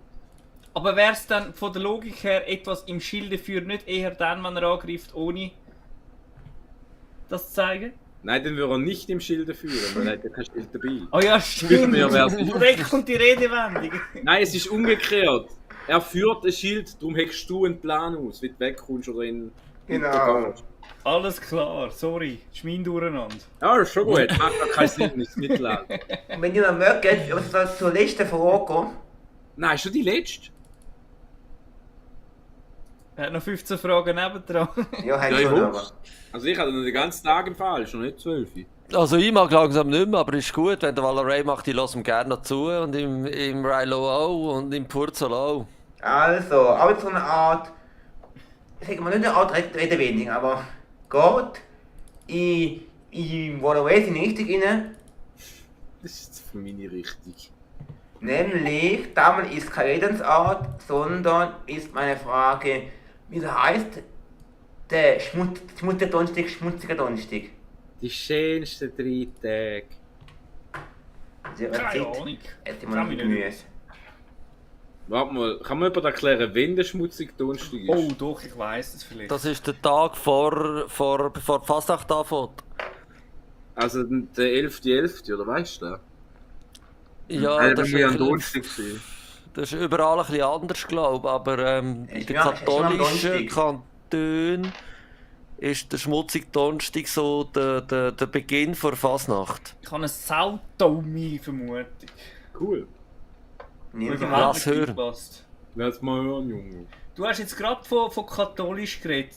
Da habe ich gedacht, weißt du, so ein bisschen als Symbolik, dass der Donnerstag einfach so schmutzig ist, eben weißt du, wegen dem Karfreitag, oder? Also die Symbolik dahinter, was am Karfreitag passiert ist, also muss ja am Donnerstag muss er ja quasi gefasst worden sein. Dass der Donnerstag immer passiert? Karfreitag. ja Kreuzigung, das quasi also das Festnehmen von Jesus an einem Donnerstag ist. Das heisst, der Donnerstag steht in einem schlechten Licht. Und wenn jetzt du mit katholisch kommst, hat das vielleicht einen Zusammenhang. Ich bin jetzt mega hart im Mittelalter drin gefangen von euch. Ich habe eine viel lustigere Idee. Also etwa 1500 Jahre nachdem die ganze Sache mit dem Jesus passiert ist, hat es den Karfreitag gegeben. Ein Viertag, wo man zusammen in die Synagoge gehen. Und in der Synagoge tut man sich waschen. Oder zumindest vorher, weil es ist ein mega wichtiger Viertag. Das heisst, den Tag vorher sind alle schmutzig gewesen, aber weil sie gewusst haben, wir können uns endlich mal wieder waschen, weil im Mittelalter nicht so vorgekommen ist, haben sie am schmutzigen Donnerstag, wenn die Fasnacht auch anfängt, saudumm tun, wie heute auch noch, wenn die Fasnacht anfängt. Und Ich dann nehme sind seine Antwort. sind sie richtig dreckig geworden, aber es ist scheißegal, am nächsten Tag kannst du gut duschen wegen der Kirche. Woo. Nehmen wir. Ja. Nehmen wir. Nehmen wir die, aber ich nehme es nicht an. Nein. Also, wenn ist denn schmutzige Donnerstag? Okay, der Schmutzli hat sich im Datum gehabt. 1. Dezember, oder? Ah nein, ja, okay. Ist er besoffen gewesen, oder so? Das ist der Tag, wo der Schmutzli ausgesucht wird, wer da ja ist. Also Aber das mit dem Sendli- Glauben hat es nichts zu tun in dem Fall. Nein. Okay, gut. Dann- Weird. Wenn ist denn der schmutzige Donnerstag? Ja, das Ja, weiss ich dann eben wirklich oder? nicht so genau. Der schmutzige Donnerstag, der hat sicher einen Zusammenhang. Nein, ist eben gerade nicht im November. Weißt du den Tag? Weißt du noch einen? Fasnacht. Allerheilige. Keine Ja, Ahnung. Was kommt nach dem schmutzigen Donnerstag? Der saubere Freitag. Ja, aber Karfreitag, oder? Nein, das ist ja im Einmal. Frühling, das kann ja nicht sein. Nein, warte, es gibt zwei Sachen. Ich habe das noch nie gecheckt bei der Der Black Friday! Das war mal Ich ein komme Tipp genau nicht geben. aus einem, ich komme nicht Mach mal aus einen einem Tipp. Kanton, wo Fasnacht wichtig ist, aber ich weiss, sie fängt theoretisch am 11.11. an. Ist aber nicht zwangsweise ein Donnerstag. Und dann richtig anfangen tut sie erst irgendwie im Februar. Also ist Frühling. Der schmutzige Donnerstag ist nächstes Jahr am 16. Februar. Donnerstag. Denk Nur so als Tipp. Das ist so unlogisch. Das stört mich immer. Ja, am 11.11. fängt Fasnacht an. Noch ist 2-3 Monate nichts und dann im Februar fangen jetzt an mit Dummtun. Also, das ist am 16. Februar. Und weißt du noch? Ostern. Oder ist es dann der Tag, wenn die Fasnacht fertig ist? Das kann sein. Aber ich sage mal etwas. Das Wort schmutzige Donnerstag kommt nicht von der Fasnacht. Aha. Aha. Und auch nicht, und Aha. auch nicht vom Glauben, hä? Wer könnte denn ein schmutziger Donnerstag? Das ist noch schwierig. Für mich klingt das irgendwie sexuell. Weißt du, was kommt danach für ein Viertag? Nach dem schmutzigen Donnerstag? Der nächste Viertag, der kommt? Ostern? Also- Ostern hat jetzt auch gesagt. Wir haben vorne für Spezialität. Der grüne Donnerstag. Ja, voll. Stimmt, der grüne Donnerstag kommt als nächstes. Stimmt das? Du darfst nur Gemüse essen, oder was? Vegetarisch bei dir nicht, oder wie? Nein, das ist das, was Frühlingsputz! der grüne Donnerstag ist das, was ich vorher erzählt habe mit dem den Tag vor dem Karfreitag. Der Frühlingsputz ist Der Schmutzige Donnerstag ist der Tag vor. Am 17. in dem Jahr. Also ich sage einen Tipp, eine Woche danach ist auch noch ein spezieller Tag. Frühlingsanfang. Nein, das ist später. Er hat gesagt vor. Was ist vor dran? Also, ja. Ja, du weißt, was ich meine. Soll ich einen Tipp geben? Nein. Nein? Wir wollen deine Doch. dreckigen Tipps nicht mehr. Okay, ich sage gar keine Tipps mehr. Frühlingsputz. Nein, nicht so viel Putz zu tun. Wir gehen jetzt durch die Viertigtür, ist gut. Also was haben wir alles? Allerheilige. Ufert kommt doch noch irgendeinisch. Ich glaube, der Tag ist kein Nein. Viertig, den ich meine. Hm? Ist aber nur ein spezieller Tag. So wie der Schmutzige Donnerstag heißt, aber einfach. Warte, der Tag- und Nachtgleiche. Das wäre die Jahreszeitumstellung wieder. Nein. Kürzester Tag ist es auch nicht. 1. Mai, Tag der Arbeit. Das ist später. Das ist Sport. Aha, das ist schon spät. Der Viertig ist der Tag, den ich meine, ist noch im Februar. Warte mal, die sind doch alle so dumm benannt. Es gibt den schmutzigen Donnerstag, es gibt den grünen Donnerstag, Und es es gibt gibt noch. den Karfreitag und es gibt doch nochmal einen, irgendeinen Ja. Sonntag. Kein Pfingstsonntag. Kein Pfingstsonntag. Sonntag. Also sind wir Es gibt einen bei, anderen Tag. Ostermontag, Einen anderen sind wir Tag. bei anderen Religionen? Irgendwie Sabbat und so Nein. Zeug, oder? Weihnachtsdienstag, Nein. Nein, es muss schon etwas Es ist auch kein Dienstag, es ist ein Mittwoch, Donnerstag. Aschermittwoch. Aschermittwoch. Gibt es auch noch, genau. Aschermittwoch, dort wird alles verbrennt und dann fliegt die Asche auf und nachher ist alles dreckig am Donnerstag. Aber der Schmutzige Donnerstag ist der Donnerstag vor dem Aschermittwoch. Also zuerst wird man sauber gemacht und nachher wird alles veräschert. Hure dumm. Wegen dem Mittelalter jetzt nicht ganz geheim im Kopf. Was passiert dort genau? Was? Aber was macht man am Aschermittwoch? Weiss da jemand? Nein, aber ist denn die Fasnacht fertig? Ich weiß es nicht, keine Ahnung. Nein, immer noch nichts mit der Fasnacht zu tun. Das ist eigentlich der Martin Luther King Day. Und danach gibt es einen Viertag und dann nimmt man. Frohen Leichnam. Ich sage einfach all die Viertage, die meine Mutter immer erwähnt hat. Der grösste Viertag von Jesus Geschichte. Maria Ostern? im Gefängnis. Ostern, genau. Was? Genau. Maria im Gefängnis stimmt. Ostern! Ostern. Es geht Wow. um Maria im Gefängnis Zeitberechnung. hat gesagt, wenn das Baby auf die Welt kommt, macht der Dezember ist da, oder? Und jetzt, der hat damit Schmutzige Donnerstag zu tun. Es geht um Zeitberechnung dazwischen. Nein, am schmutzigen Donnerstag hat in dem Fall Jesus irgendetwas gemacht. Nicht Wahrscheinlich Jesus. ist er dann verraten worden, an dem Nein, Tag. das ist ein grüner Donnerstag. Nein, er ist durch die Stadt gelaufen. Ja, genau, das ist ja vielleicht. Blinde und Bekloppte geheilt. Aber du hast schon gesagt, es hat nichts mit Glauben zu tun. Check ich nicht. Nein, nicht mit Glauben zu tun. Also kann es auch nichts mit Jesus zu tun haben. Aber ich mag Jesus. Warte, die heiligen drei Könige sind vorbeigekommen. Verspätet. Weißt du, jetzt mal Real Talk. Ich meine, Sorry, warte, Jerusalem, hast verpasst, bin falsch gelaufen. Nein, jetzt mal. Jesus abgehauen. Ostern ist ja nicht immer genau in der gleichen Woche. Nein. Jedes Jahr. Aber die Spannung ist immer gleich. Hat das etwas mit der Berechnung zu tun für das Osterdatum? Nein. Wo auf das okay. Komm mal, es ist Schmutzige Donnerstag. Stimmt, das geht ja eigentlich um den schmutzigen Donnerstag. Ich bin mega mal schon Mittwoch hängen geblieben. Hey, nein, warte mal, der macht das Sinn. Also nicht immer noch mit Leslie und erstmal was in dieser Zeit, wenn die noch rote sind. Ja, scheisse. Und die amüsant. Also, kurze Frage. Wie weit ist der Aschermittwoch zu Eine Woche. dem Karfreitag entfernt? Aha. 6 Tage, ist schon Mittwoch und Donnerstag. Also ist der schmutzige Donnerstag 2 Wochen? Nein. Und du hast ja gesagt, Der Donnerstag, der erste Mittwoch, ist der Mittwoch, wo auf den schmutzigen Donnerstag folgt. Und der schmutzige Donnerstag bis zu Karfreitag? Das ist eine bestimmte Zeit. Wo aber unterschiedlich ist. Jahr für Jahr. Weil Ostern ist nicht... Hä? Ja, aber es sind ja Wochentage, es bleibt immer gleich. Wenn Ja. ich sage Donnerstag und dann der Mittwoch drauf, bleibt der Unterschied immer 6 Tage, ob es jetzt der 7. ist oder der 8. Weil es sind ja Wochentage, die es angeben jedes Mal, was mega dämlich ist, aber sie machen es. Und wenn du 40 Tage nimmst, ab dem schmutzigen Donnerstag, dann kommst du wahrscheinlich immer auf den gleichen Tag. Also wird immer ein Freitag sein oder so. 40 Tage, das ist ein sehr gutes Stichwort. Was machst du denn? Weißt du, so 40 Tage? Das kommt immer in der Bibel, da musst du uns... Aber das ist einfach. Das sind die Idioten, die durch die Wüste gelaufen sind. Und darum esst man 40 Tage nichts. Und wo meinst du, der schmutzige Donnerstag?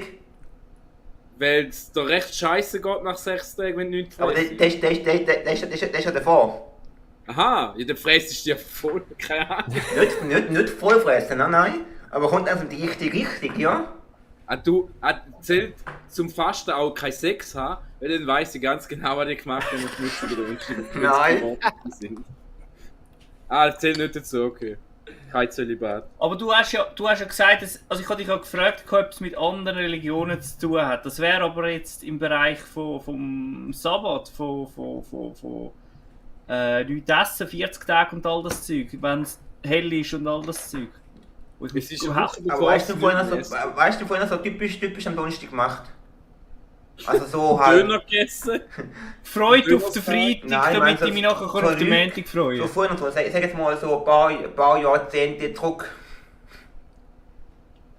Jetzt so Ich wieder habe so. gar noch nicht gewusst, was ein Donnerstag ist. Ist immer Also so. vor ein paar Jahrzehnten hat man im Fall noch bis zum Samstag geschafft, gell? Weißt du, am Donnerstag gemacht hat? Oder wenn Donnerstag viel. Oder bestimmte Leute gemacht. Nichts. Gesoffen. Nicht gesoffen, ja, nein. jeden Tag. Also sie haben müssen fischen, weil man ja am Freitag muss den Nicht, Fisch nicht, essen. nicht Fischen, nein. Das ist am Freitag, musst du Fisch fressen. Ja, eben darum müssen sie es am Donnerstag fangen. Also. Nicht Fischen. Nicht Fischen. Aber etwas zubereiten in dem Fall. Und was? Brot, Unter anderem und. Wasser.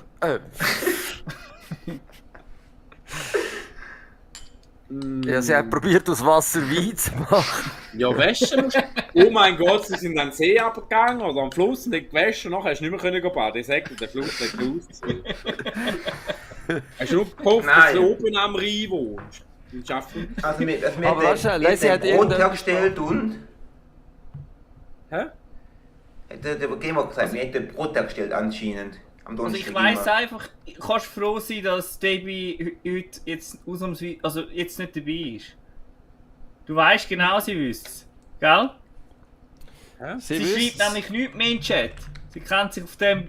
Ich weiss genau, sie wüsste es. Warte, Weißt aber du, das Ding das ist- wär, logisch wäre es doch, wenn sie Fett fressen, bevor es fastet. Der Ansatz macht doch Sinn. Und was fest ist Heißt, Fett? Was sättigt die? Fett, Fleisch, was man dort mal nicht hat und Brot. Was man nicht kann. Viel Fleisch Wieso hat haben wir man nicht kein gehabt. Fleisch gehabt? Ja, Also man hat ja Fleisch dann gehabt. wahrscheinlich Säue geschlachtet oder so. Wen? Ist das so zu sparen? Am schmutzigen Donnerstag Und hat nachher man Säue geschlachtet. Jetzt, sie haben gefastet und haben dann aber können am Freitag wieder Fleisch essen. Dort ist es quasi dann fertig gewesen. Und dann haben sie es einen Tag vorher müssen schlachten, also am Donnerstag. Und wenn sie es geschlachtet haben, ist es schmutzig. Alles voller Blut, also quasi in die Metz gebracht. Am Oder Donnerstag. sind Also am Donnerstag, am Schluss Donnerstag. Abfallprodukte reinballern. Ich habe eine Idee. Wenn du kochst und Fleisch zubereitest und auch Milch, Käse, bla bla bla, da produziert alles Fett. Die berühmteste Form davon ist Butter. Mhm. Und wenn wir jetzt da nehmen, dass der Gamer irgendwas von Backen gesagt hat und gewisse Leute darauf reagiert haben, das wäre so etwas Wichtiges, die haben einfach irgendeinen Kackgebäck wie Schenkeli gemacht oder so Krapfen, keine Ahnung, wie man den auf Schweizerdeutsch sagt, so wie Oder wie Knödel oder Donuts, so. die mega fettig waren und haben sich das Gesicht ballert aus dieser Scheiße, die es als Rest kennt, vor allem Kochen sonst. Nicht ganz. Ich muss nochmal auf das gucken, was vorher der Wilo gesagt hat. Das hat etwas mit Blut zu tun, gell? Auf Du die hast gar was Schlacht anderes gesagt, was die gemacht haben an dem Tag. Eben geschlachtet hat man. Tier geschlachtet? Am Donnerstag. Ja. Und Schmutzendonnerstag war dort recht speziell gewesen. Man hat sich nicht gewaschen nachher. Tieropfer bezüglich Glauben, aber sie haben ja gefastet, also haben sie es nicht dürfen essen. Mord. Bezüglich, wie heisst das ganze Zeug mit dem. Das. Nein, das ist fix nicht. Oh mein Gott, jetzt ist es Kann man so gelten lassen? Yeah. Da muss man so gelten, was der Weiler sagt. Ah, sehr gut. Danke. Nämlich, am Donnerstag war normalerweise immer Schlacht- und Bachtag gewesen. Ha, Brot. Und der Donnerstag vor dem Aschermittwoch, also der Schmutzendonnerstag, ist der letzte Tag gewesen, wo man noch geschlachtet hat. Nachher hat man dann gefastet auf Fleisch, die 40 Tage. Aber hat man auch nicht mehr geschlachtet. Aha. Logisch, ja. Also das letzte Mal, wo wir noch töten können für 40 Tage, hure schade, schmutzige Donnerstag, letztes Mal töten wir einfach alles und fressen es. So schnell wie möglich. Du, wenn du dann rundum ist, dann kannst du im Fall nicht mehr. Außer dem Fisch, weil Fisch geht immer. Ist ja kein Tier. Genau. Ist okay. Ist ja die letzte gewesen. Also ich hätte noch schon noch 2, 3 Fragen, die noch wollen. Wer ist dabei? Jo! Eine mag ich noch. Eine. Da geht er noch ab dem Stuhl, ne? Du siehst gerade so aus. Hast du was mit, Also- hast du noch was mit Merli oder so mehr geschichtlich, kulturell, anstatt Oder so... etwas mit Sport. Oh, bitte nicht im Gang. Okay, nimm auf gegen mir eine. Die du lustig findest. Die aber ganz sicher nicht herausfinden. Die, Ja, dass wir noch mal 2 Stunden die ist witzig. Kann viel Fantasie reinwerfen. Fantasie. Mit der Es Welt. geht aber nicht um die Schweiz. Sondern um. Warum? Warum hat ein Zug im Jahr 2022, wenn er in Richtung München gefahren ist, plötzlich Verspätung gehabt? Stellwerk. 1922, oder was? Bei 2023. Da ja. 2022. Das ist Und ein welche Jahr. Strecke? Also er hat in Fluda Verspätung bekommen. Fulda. Fulda. Ich ist sag das? eins. Es müsste zwar was Lustiges sein, aber ich sag, die hätten einen hohen Waldbrand gehabt, darum haben sie nicht können fahren. Das ist kein Witz, wo ich das letzte Mal mit der Deutschen Bahn habe fahren, ist das passiert. Darf ich ganz kurz fragen, Fulda, ist das in Deutschland oder ist das in Österreich? Ich bin jetzt gerade voll am Hänger. Deutschland. Ist beides in Deutschland, in dem Fall gut, alles klar. Ich bin jetzt gerade bei der Zeitzone gewesen, weißt du das irgendwie wegen dem? Okay. Grund Nummer 1, Waldbrand ist nicht. Ich sage jetzt auch alles, Nein. was ich gehört habe in dieser Stunde, das wir ein bisschen auscanceln, was ich gehört habe in dieser Stunde, wenn ich in einem Kackbahnhof gestanden bin. Okay. Personal ist nicht auftaucht, aus welchem Grund auch immer. Also Bahnpersonal Nein. meinst du, oder wie? Hä? Also ich glaube einfach, der Zug hat Gegenwind gehabt und ist nur 5 Sekunden zu spät gekommen und darum wird es als zu spät Nein, die gewertet. Deutsche Bahn ist bis zu einer halben Stunde gar nicht spät. Ja, Das ist so, das ist so. das ist wieder Fakt. Okay, nächster Grund ist ein Stellwerkfehler. Der heißt, Falschen Ort hingefahren. Hat sich verfahren, da hat es auch schon gegeben. Das ist wirklich so. noch muss ich sagen, Entschuldigung, Damen und Herren, ich muss sagen, Entschuldigung, wir haben uns verfahren. Hä?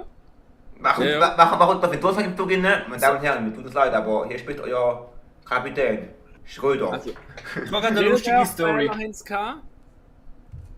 Den haben sie noch gehabt, dass der Gleis auseinandergehalten ist, weil es alt ist und sie es nicht geflickt haben. Mhm. Dann haben wir, wie sagst du eigentlich so komisch auf Stellwerkfehler reagiert? Egal. Ah, Den haben weil wir vielleicht eine einen Ampel gehabt. auf Rot geschaltet ist und sie vergessen haben, sie umzustellen. Dann haben wir einen gehabt, Da haben wir sie das eingeschlafen. Gleis. Nein. Ich hätte eine lustige Story. Willst du sie hören, Valerie? Ja, voll. Ich weiss nicht, ob das die Strecke ist, aber es gibt eine Strecke, wo sie eine Brücke gebaut haben, also neu renoviert haben. Wo das Schiff drin gefahren ist. Was lachst jetzt du? Ist das wirklich die erste Story? Nein, das kann nicht sein. Jedenfalls, sie haben die Brücke renoviert gehabt und die haben das falsch berechnet bezüglich dem Gewicht. Die haben den Zug nur berechnet ohne Passagier drin. Und haben die so. Und dann ist es so gewesen, dass sie es dann halt gemerkt haben, wo sie es haben eröffnen. Und dann ist es so, dass jedes Mal, wenn sie über die Brücke fahren, müssen sie vorher anhalten, die Leute rauslassen, auf einen Bus, ums Tal herumfahren, der Zug fährt dann ohne Leute über die Brücke und die Leute steigen dann auf der anderen Seite wieder in den Zug und so fahren sie weiter. Und das ist kein Witz, das gibt es wirklich, aber ich glaube nicht, dass... Kannst du mir nicht sagen, dass das wirklich die Frage ist, oder? Deine Antwort ist total genial, sie aber falsch. Gut, nochmal so eine Bin ich froh. Geschichte. Sie haben eine Brücke gehabt, wo Bötli drunter fahren. Von Belgien. Und dann ist das Boot. Aber nur Ich weiß rückwärts. gar nicht, wie das genau war, aber irgendjemand. Es ist so eine Brücke, die du auf die Seite kannst wegtun, damit die Boote durch können. Und irgendein Boot ist dort dagegen geballert und das heisst, die Brücke hat sich leicht verschoben. Und über die Brücke geht ein Zug. Und dann hat es einen riesen Unfall gegeben. Aber dort wäre die Geschichte tragisch, darum erzähle ich nicht weiter. Aber Nein, das wäre ja nicht verspätet. Also gut, sehr Aber doch, lang Also verspätet. das wäre mega verspätet. Ja, wenn sie gelebt sind, 11 Stunden Sport, okay. Er ist angekommen, oder? Am Schluss. ja, wer Verspätung hat. Also, Begründung. Wieso ist er zu spät gekommen? Weil er organisiert worden ist von der Deutschen Bahn. Und da kannst du nicht Nein sagen. Das ist nicht die Antwort, die du willst. Das ist die Antwort, die niemand will, aber es ist wahr. Ich Das sag's ist die mal schönste so. Antwort am heutigen Abend. Ich sag's mal Also so, Wallaway, wo da trotzdem sagen, es ist nicht wahr, weil die Deutsche Bahn kann nichts dafür, dass sie Sport ist. In dem Fall kann sie nichts dafür. Aber es ist die schönste Aber wer sagt, Antwort dass sie, gewesen. wenn es geklappt hätte, nicht trotzdem Sport gekommen wäre? Das sag ich nicht, aber ich sag nur, in dem Fall kann die Deutsche Bahn nichts dafür. Ja, ja. Also das heisst, in dem Fall haben sich irgendwelche Klimaaktivisten auf Gleis gelegt oder so. Nein, nein. Können wir wissen, welcher Tag das da war? Am Freitag, der 13. Das ist gelogen. Ah, Scheiße, sicher nicht. Nein, wenn es Nein. jetzt Es ist am schmutzigen Donnerstag gewesen. Wenn es jetzt am 1. Mai gewesen wäre, dann hätte ich noch einige Gründe können aufzählen. Ich weiß nicht, welchen Tag. Der Tag ist irrelevant. Es war am Sonntag, an einer Sonntagnacht gewesen, aber es ist unrelevant. In der Nacht. Ich habe eine ganz banale, einfache Antwort. Es hat einer aus Jux einfach eine Eisenstange auf die Schiene gelegt. Und das hat nachher auf dem Stellwerk, hat das so ausgesehen, auf dem Stellwerk-Dings hat es ausgesehen, als würde dort ein Zug stehen und darum hat es hinten dran das Signal einfach auf Ruhe geschaltet. Oh, eine Idee. Sie haben den Nein. Strom abgestellt. Stromsparre abgeschaltet. Ah, Stromausfall, ja. Sie haben den Strom einfach abgestellt. Ich denke, wir sparen jetzt Strom, die eine gemeint. Dass aber der Strom jetzt den hohen Zug fortbewegt, hat es vergessen, dann ist der Zug einfach. Und nicht mehr weitergekommen. Ich habe noch einen Tipp gegeben, der Zug hat sich um eine Viertelstunde verspätet. Nur. Das Ja. ist ja gar keine Verspätung. What the fuck? Aber warum? Kannst du mir noch sagen, wann? Also wann in diesem Jahr? Das ist unrelevant. In der Nacht hat er ja gesagt. Aber das ist auch unrelevant. Nein, Sag ich jetzt hätte so so ohne auf, Willen nein. wissen. Gleis gelegen. Ganz Oh ja, klar. das hat es bei uns auch gegeben. Das war doch crazy gewesen. Der Zugführer, ich nenne jetzt einfach so, ich weiß nicht, wie das ist nicht. Lokführer. Chauffeur ist aber eigentlich nicht, aber egal. Der Lokführer. Zug ist. Der Führer. Der Lokführer. Der Führer war noch mehr von Lokis tun, ich sag's dir. Der hat uns droht, dass er jetzt einen anhaltet und alle, die keine Masken anlegen, aus dem scheiß Zug rauswirft. Weil es nach Arsch ist, dass die Leute immer noch keine Masken anhaben. Der hat tatsächlich etwa 10-mal durchgegeben. Er hat den Am Schluss Wagen hat es wirklich so, verloren. dass wir es bald machen. Nein. Er hat einfach einen Wagen verloren. Hängen geblieben. Dann hat er länger als eine Viertelstunde machen, bis du wieder hast. Du. Echt Halt dich an. meinen Radfahrer gemerkt, Nackenfeld. Stell dir vor, du verlierst einen Wagen, Hat's schon brauchst gerade hat's nicht, schon merkst du irgendwann den Piep. Übergeschieden wird. Super.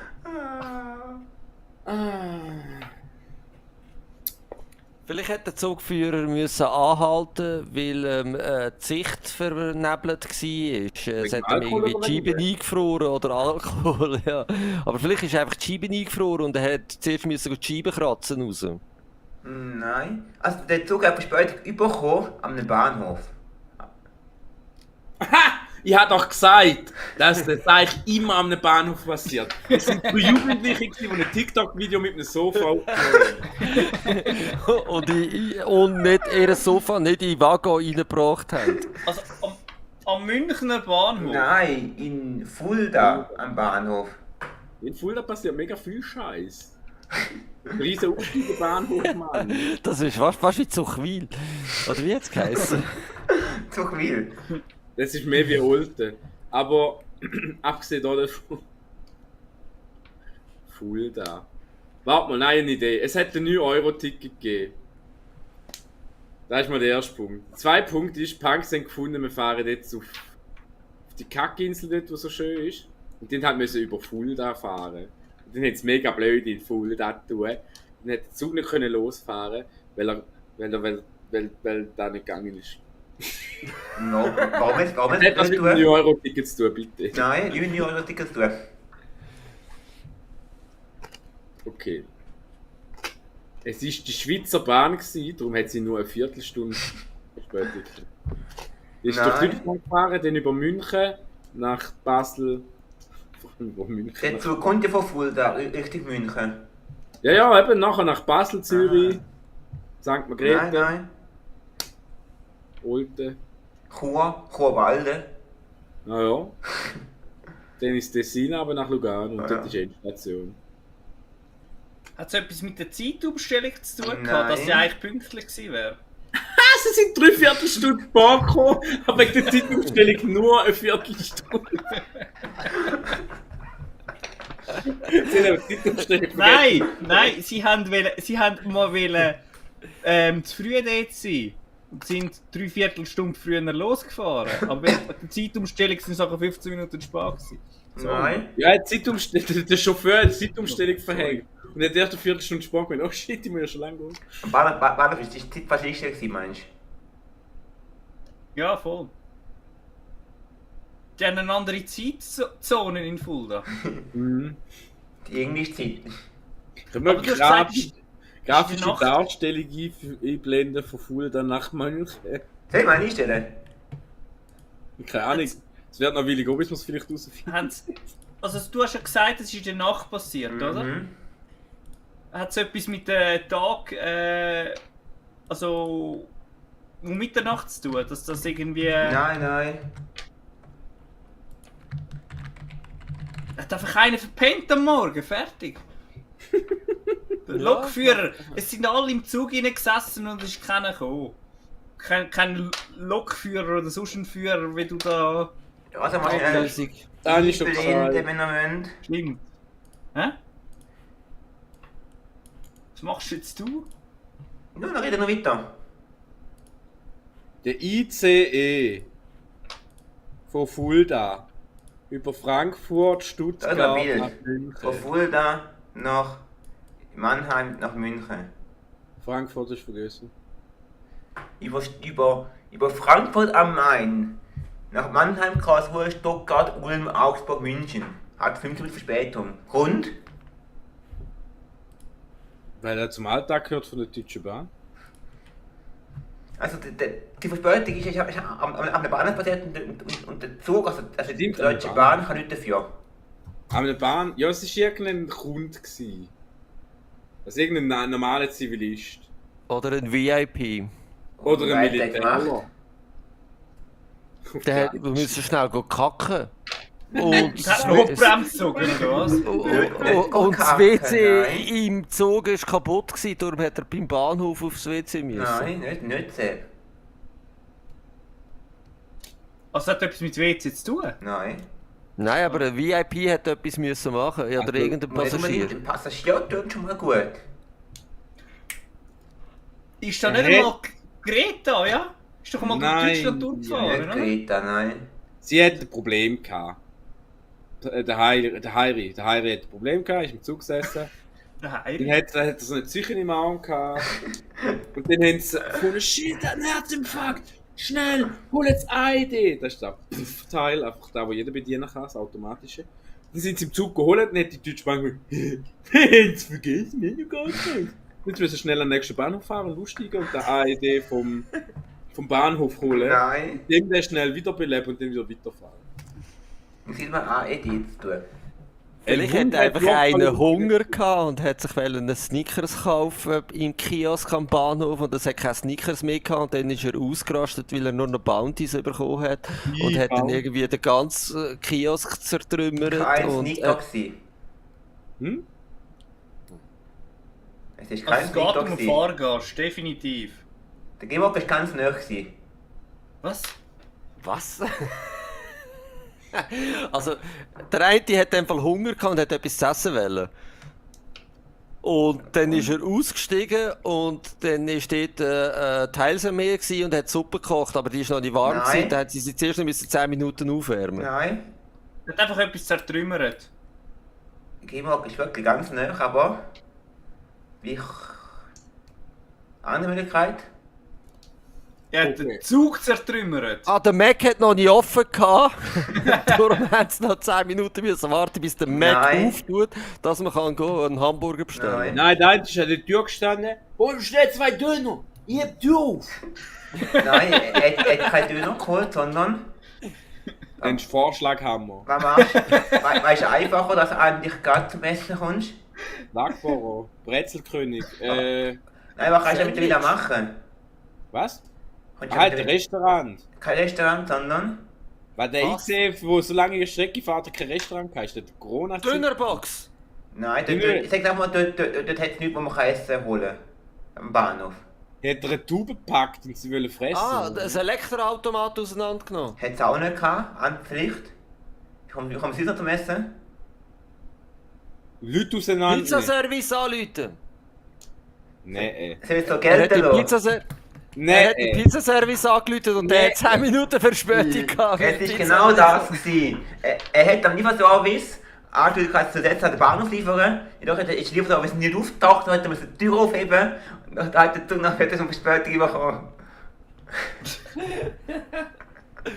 Okay. Das macht Unglaublich. nicht Sinn. Aber hinten ist da mit dem Döner ja gar nicht so schlecht gewesen. Ja, schon. Nicht schlecht gewesen, nein. Ich hab Türen auf. Kollege, mach schnell, Mann. Jedoch hat der Passagier etwas länger gebraucht, bis er wirklich in München gekommen ist, weil er nicht auf dem Zug weiterfahren. Sie haben ihn rausgeworfen. Ah, ja. Nein, dort kann ich seine Pizza nicht essen. Wenigstens Ach, bin genug ich Zeit froh. gehabt zum Pizza essen, genau. Ja, wahrscheinlich hat der nächste Zug irgendwie 5 Stunden Verspätung gehabt oder so. Weißt du, es hat ein fucking Restaurant in diesen Zeug. Ich meine, dann muss ja wirklich der Nacht sein. Aber ist ja Corona. Also sind wir gestern heute geschlossen. Dieses Zug verkehrt ohne Restaurant. Ja, das hätte man im 2022 noch Corona gehabt. Also nein. Deutschland? Schon lang vorbei. Ja, Deutschland hat mega lange noch durchgezogen, Mann. Oder sind sie immer noch Was mega lang durchgezogen? Wer hat das jetzt noch? Eben. Die sind Also böse am Massnahmen? Durchziehen. Die geben böse einen durch. Ja, okay. Das ist jetzt noch eine Frage, die wir nicht mehr machen. Ich mache jetzt noch die letzte schnelle Frage, weil, aus dem einzigen Grund mache ich noch eine Frage, weil ihr die auch schon mal gehabt habt. Heute. Und die heisst, damals gibt es ein großes Gesetz, welches großes Gesetz für Autofahrer gilt damals in Australien? Du musst auf der falschen Seite fahren, weil die Erde umgetrüllt ist. Wenn ein Känguru den Daumen raus hat, musst du es mitnehmen. Das hat etwas mit den Kängurus zu tun, Das definitiv. ist halt wirklich mit den Kängurus zu tun, wette? Ja. Also 100% mit den Kängurus zu tun. Sie haben zu viele Kängurus. Oder Da mit gibt den es Eben. Touristen. Ah, Touristen dürfen nicht anhalten, wenn sie ein Känguru sehen. Aha, Du darfst auch nicht föteln. Nein, es ist nicht verboten, ein Känguru zu überfahren, weil sie eine Plage haben, weil sie zu viel haben. Du darfst nicht mit einem Känguru im Auto boxen. Nein. Das wär- Du darfst das Känguru nur mitnehmen, wenn du ein Pickup hast. Nein. Auf dieser Autobahn ist der Marc-Uwe Kling nicht mehr zugelassen. Wenn ihr ihn nicht kennt, ist egal. Aber es geht ernsthaft, Ich kenne ihn nicht. es geht doch darum, dass sie mega viele Kängurus haben, oder? Über, wie sagt Also, man der denn? Äpfelgänger, ja, aber der hat nichts mit dem Autobesitz zu tun. Mein Gott, ey! Du darfst nicht anhalten und fütteln, was aber nicht kurios ist. Nein, ich was Wenn du Kurioses. links willst abbiegen musst du rechts blinken. Damn, weil der umgekehrt ist da drin, gell? Ja, eben, weil alles so anders ist. Bis das Wasser auf die andere Seite trüllt, wenn es abläuft, genau. So, ich Wenn werde du Honey Badger siehst, musst du ihn überfahren. Ich werde nicht sagen, das ist nicht die Lösung. Nämlich da heisst, du hast nur Vortritt beim Wenden, wenn die Geschwindigkeit aber bremst ist. Den haben wir schon mal gehabt. Nein. Das kann Was ich weiterraten. Ist es möglich, dass du die Antworten von diesen 2 Fragen vertauscht hast? Nein. Die tun gar keine Autobahn. Nein, die Antwort, die ich hier habe, macht in Belgien keinen Sinn. Es hat mit dem Wildlife zu tun, gib's zu. Nein. Was hinten die dort unten? Wenn der Wald brennt. Heiß. Wenn der Wald brennt oder irgendein Brand ist, dann ist Geschwindigkeit aufgehoben. Geschwindigkeitsbegrenzung. Du darfst so schnell fahren, wie du willst.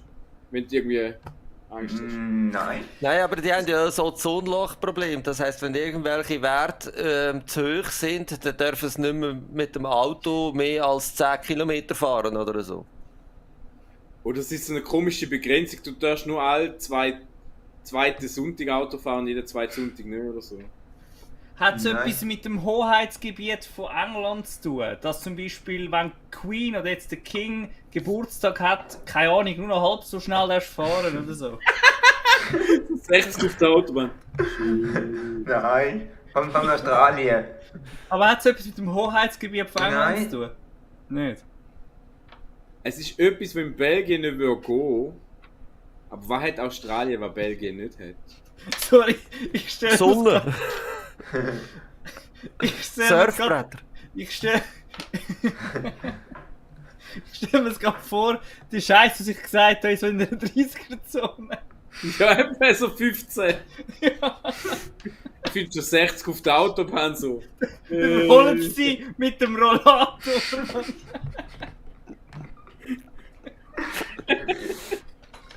So wie Mr. Bean, ich wollte aber verlaufen, wo ist die noch? So geil, Mann. Das ist jetzt aber schon Vielleicht gibt es ein Gesetz, dass man in der Stadt nicht darf überall parkieren. Oder wenn man parkiert hat, muss man bei der Beifahrerseite aussteigen, dass man den Verkehr flüssig behaltet. Nein. Du darfst nicht Offroad gehen, wenn du ein interessantes Tier siehst. Nein. Du musst Die Regel Offroad gibt's, da weiss ich. Die Regel gibt's. Du musst Offroad gehen. Nein. Das wäre mega abstrus. Das ist doch kurios. Ja, das ist nicht nur ein Kurios, das ist von dumm. Wenn du ein Tier siehst, geh Offroad, Kollege. Geh Offroad. Känguru, zack und abpacken. Jeder, der Auto fahren kann, muss Auto fahren. Am nicht gewissen Datum. Autobahn irgendwo Qualaberg Zack, abpacken. und alle. Nein, nichts Alle damit. U-Turn. So doof, Es gibt Mann. eine australische Autobahn, das ist ja einmal rundum. Die gibt es ja nur am Rand, die haben ja quasi nur eine Straße. Ob man da überhaupt als Autobahn bezeichnet, lassen wir jetzt mal weg. Nichts Du damit. musst Gas geben, wenn du ein Schlagloch siehst, sonst kommst du nicht drüber. Aber das mit dem Kreis finde ich gar nicht so schlechte Idee. Du darfst nicht mehr als einmal. ein Stück Einmal ums rumfahren. gesamte Land runter. Und den gesamten Kontinent. Nein. Eine Frage mal kurz. Wie läuft das dort mit dem Autobahngebühren? Haben die Mautstellen? Nein, du musst Offroad gehen und an der Mautgebühr fahren. Aber nur bei einem Koala-Bär. Oder wenn du an einem Eukalyptusbaum vorbeifährst, musst du anhalten, um die zu pflücken, damit sie nachher noch kannst den den Koalabären geben zum Essen. Nein. Es gibt eine Straße. Hat es etwas mit der Tierwelt zu tun? Indirekt? Indirekt? Ich habe vor etwa 10 Minuten gefragt, ob es irgendwas mit dir zu tun hat. Und du so, nein, sicher nicht. Ja, nein, so, nicht so indirekt, sagen wir indirekt. Du darfst auf Überlandstraßen haben irgendwelche Büffelherden Vortritt. Nein. So Wenn hat es nichts mit schwierig dir zu tun. Ja. Nicht mit Büffel. Nein. Mit Spinnen. Und fliegende Insekten. Irgendwelches Krabbeltier, ja? Nein. Die hat doch sicher eine Heuschreckenplage oder so. Krebs? Nein, die verbrennen alle. Nein, nichts mit Krebs. Also denken wir nicht an die Tiere. Wenn du willst mitgenommen werden von einem anderen Auto, musst du nicht an die Straße ranstehen und die Daumen ausheben wie bei uns, sondern du musst einfach auf die Straße sitzen. In der Mitte, damit du nicht weiterfahren kannst. Nein. Nicht. Fang jetzt aber nicht an mit irgendwelchen Geschichten bezüglich Kleben, gell? Also, Wie lebt man in Australien? Wo lebt man in Australien? Hä? Wie leben viele Leute in Australien? Oder im wo? Land. In Melbourne. Auf dem Land tönt schon mal gut. Okay, in Melbourne lebt niemand. Warte, die haben doch so... Und Die haben meint doch die zum Teil viel? so Lastwagen. riesengroße Felder. Mhm. Und die geben doch zum Teil mit Flugzeugen dann Wasser. Das gibt es ja, eigentlich überall. Das ist eigentlich Nicht kurios. Sepp, nein, Sepp meinst du. Mähdrescher hat Vorfahrt. Aber was produziert man auf dem Land? Essen. Und dann geht in die Lastwagen Oder? rein, die Lastwagen. Alkohol. Oder? Was Baumwolle. Was für Essen? Aha. Brot. Milch. Weizen. Roggen. Ja, Rüebli. Was wächst in Australien sehr gut? Für Mangos. Tier? Was produziert man für Tier? Kiwis. Kühe. Kiwis ist Banane. Neuseeland. Schwein. Was noch ein Tier essen? Mais. Oder? Kraftfutter. Wenn man den Schweiz produziert für Tier, Aha, für Tier. Heu. Hoi. das klingt schon mal gut. Heu. Wenn du mit dem Auto sitzt, Ja. tun. Hoi hat Vorfahrt. Wenn Heuball auf der Straße ist, darfst du nur Nimm's rechts mit. überholen. Nein, du musst ihn mitnehmen. Nein. Du kannst dir Lastwagen sparen. Also wie willst du mitnehmen? Du darfst mit dem Auto die Straße nicht verlassen, weil jeder Quadratzentimeter genau berechnet ist für das Heu. Nein. Heu und Straße. Also es kann brennen. Heu Heu kann brennt brennen. gern. Heu fliegt gern. Heu macht Heuschnupfen. Du musst die Fenster tun auf der Autobahn. Gut kombiniert, das wird sein. Nein. Ja, man macht ein Häuses rumliegen. Ui, toll. Aber was bringst du, wenn es um einen liegt auf dem Feld? Wenn es auf der Straße liegt, ist das Problem. Sie tun extra das Heu auf die Straße, damit es geschlagen wird von den Autos. Du musst es. Ja. Also nein, eigentlich musst du Weizen und so Dass der schlagen. Fahrtwind das Heu verteilt. So Wenn das Heu auf wär's. dem Feld ist und du musst zum Tier, das Tier braucht nicht das Feld. Ja, das Lastwagen, habe ich gesagt. Und dann? Fahrst du mit Lastwagen über andere Ort, machst du Schwein glücklich. Wie ist wie zu Hause mit Und wie bringst du Frauen. das Heu zum Schwein, dass es glücklich wird? Oder du bringst. Nein, viel bessere Idee! Du Oder bringst Schwein. du musst deine Schweine über die Autobahn, nicht übers Heu, musst du zum Heu bringen. Weil das ist viel weniger Schwein als Heu. Das ist viel- Nein. Wir sind jetzt einfach näher dran. Ich habe nur gefragt, wie bringst du das Heu zu dem glücklichen Schwein? Mit dem Lastwagen. Vielleicht ist es eben kein Lastwagen, sondern es sind PWs. Flugzeug. Niemand mal einen PW und weißt du, was ist dafür gesetzt?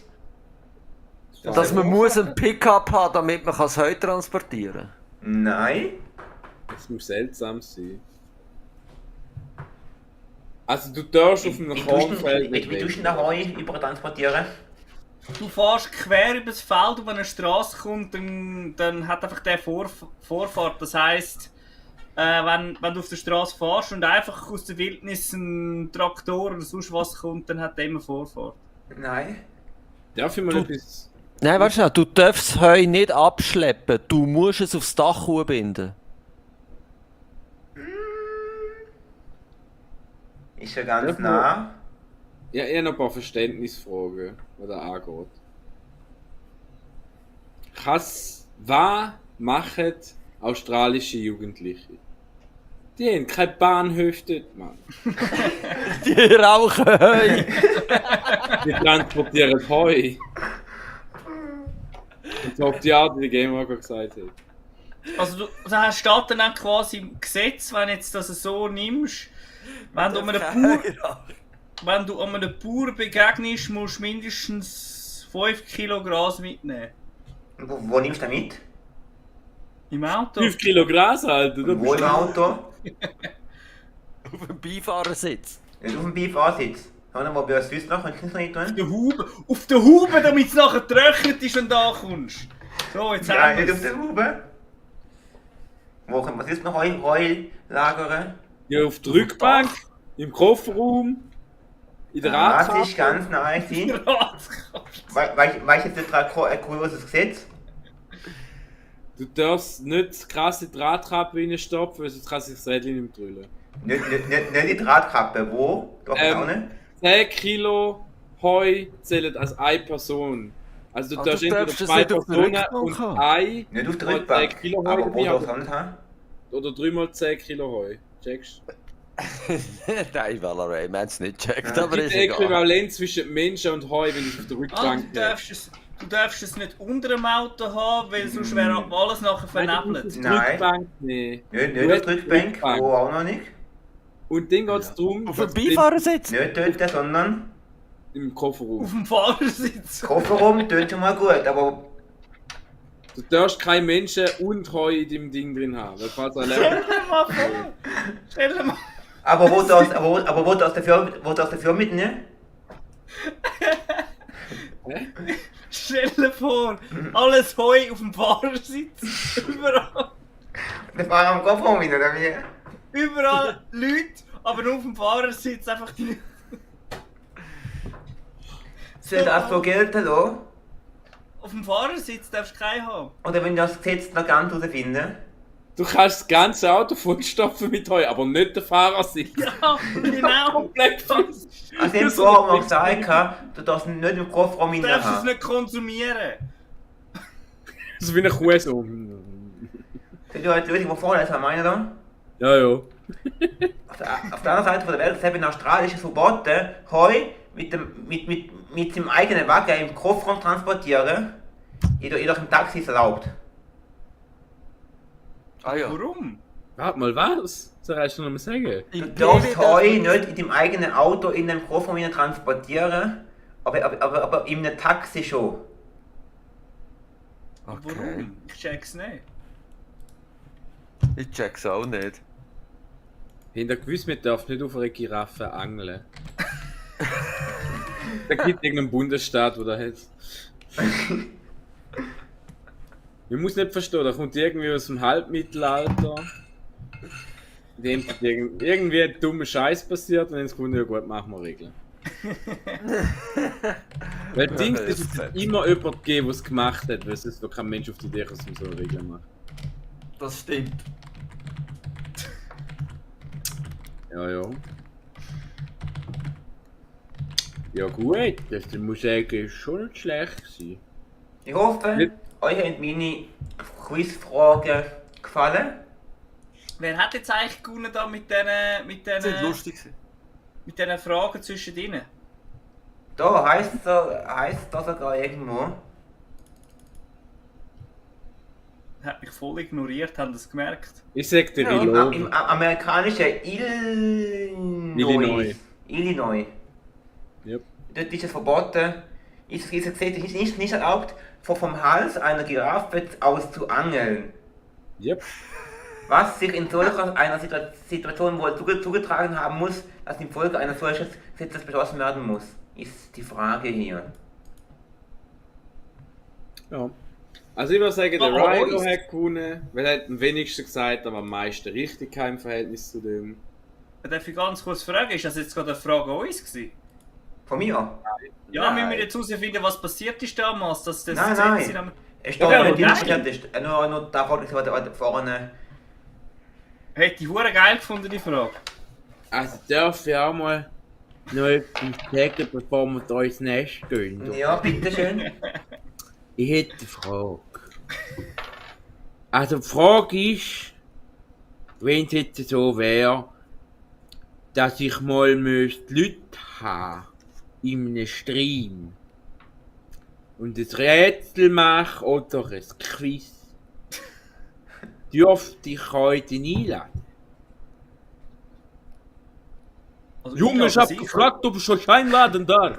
Also einladen darf so oder so. Jeder darf Die schimpfen. Frage ist, ob man Ja, will. Also ja, ich will. Sie Eigentlich ja, nicht. halten. Sag doch meiner Frau nicht. Ja, ich will. Das hat meine Frau aber nie. Ich will alle unterstützen, die gute Ideen haben. Ich muss aber schauen, ob ich Zeit habe. Du unterstützt mich. Ich hoffe, ihr habt die Frage gut gefunden oder habt ihr noch irgendwelche. Valerie, eine Frage. Hast du vorher etwas gefragt oder hast du etwas gesagt? Wer? Spaß. Ich habe es nicht verstanden, ist ja gleich. Ich weiss hoffe, nicht, ob euch es haben meine Fragen gefallen. Ja, mir haben sie sehr gut gefallen. Ja, also ich muss sagen, die erste Frage ist ein bisschen... Ist die beste gewesen von allen, ja. Nein, das Ding ist, keine Ahnung, so Anhaltspunkte sind immer mega praktisch. Oder so, das macht es halt spannender, oder du kannst es auch mit Anhaltspunkten mega auf die falsche Fährte setzen. Und oft bei so Quiz-Shows ist dann so die Frage, also das ist jetzt keine grosse Kritik, ja super gefunden. Aber wenn dann die Frage war, 3 Buben haben Scheiße gemacht und sind berühmt worden. Warum? Dann ist das Einzige, was ich weiss, sie haben etwas gemacht und es sind 3 Buben gewesen. Aber wenn Und steht sie haben den Scheiß gemacht. 2023 im Frühling haben 3 Jugendliche, keine Ahnung, so ein bisschen mehr unnötige Informationen geben, damit man auch einfacher auf dumme Ideen kommt. Aber zwischendurch habe ich im Fall, gerade bei dir, Valerie, so das Gefühl, du weißt es von der ersten Sekunde und hast einfach die geilsten, sonstigen Lösungen parat, nicht? Ja, ich weiss nicht, vielleicht bin ich auch ein Entertainer, oder? Was heisst vielleicht?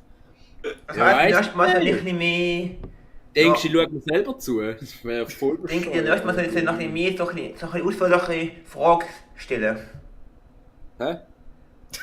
Ja, genau. Nein, ja, keine Ahnung, du kannst ja... Ja, ich schreib's dir dann. Aber ja, quasi halt so unnötige, keine Ahnung, so 10 unnötige Informationen in eine Frage rein tun, das ist zu viel, aber 5. Dann steht eine Jahreszahl oder irgendwas. Also es gibt halt 2 Aufbau von Fragen. Die eine ist, weisst du Pinke? Perfekte Frage, weil mehr Informationen brauchen wir nicht. Weil es ist einfach ein komisches Wort. Ja. Oder auch bei Sprichwörtern, aber bei so Fragen, die irgendeinen Hintergrund haben, so irgendwie so eine Jahreszahl noch einbauen, wo völlig unnötig ist und vielleicht überhaupt nicht bringt, aber es bringt einem halt auf dumme Ideen. Und dann noch 4 andere Informationen, die eigentlich nichts bringen, und dann noch so das eine Wort, das so leicht antönt, was die richtige Lösung ist. Weißt du, was ich meine? Ja. Kann ich versuchen, erstmal einbauen. Falls ihr mal Lust habt zu mitmachen. Also die typischen Fragen mit dem Tramli, in dieser Station steigt der ein und der wieder raus Nein, und der bitte wieder nicht. rein und der wieder raus. Und am Schluss ist die Frage, wie heisst der Lokführer?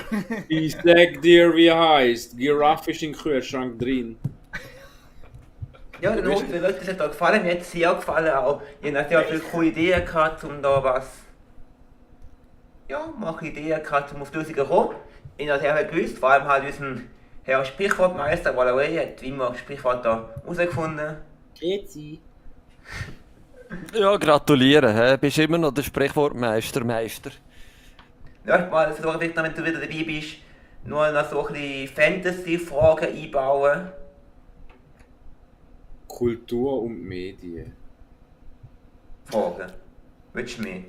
Ich mag Kultur, weißt du? Weißt du, was Kultur ist? Nein. Mega Nazi. Keine Ahnung, ich finde es mega lustig, es so mega unnötige Fragen schwer. Das sind so typische Fragen. So der, keine Ahnung.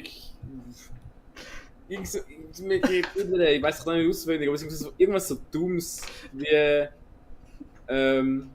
Napoleon Bonaparte hat etwas Behindertes, irgendeine Regel in Frankreich eingeführt, die doof ist. Ich kann mir ein bisschen Witz darüber machen, dass er klein war und eifersüchtig, dass die anderen größer sind, obwohl er gar nicht will. Aber weißt du, die Art und Weise, Valerie, wie du am Purzel so Fragen stellst. So, du bist ein dummer Sieg. Weißt du, was ist ein dummer Sieg? So.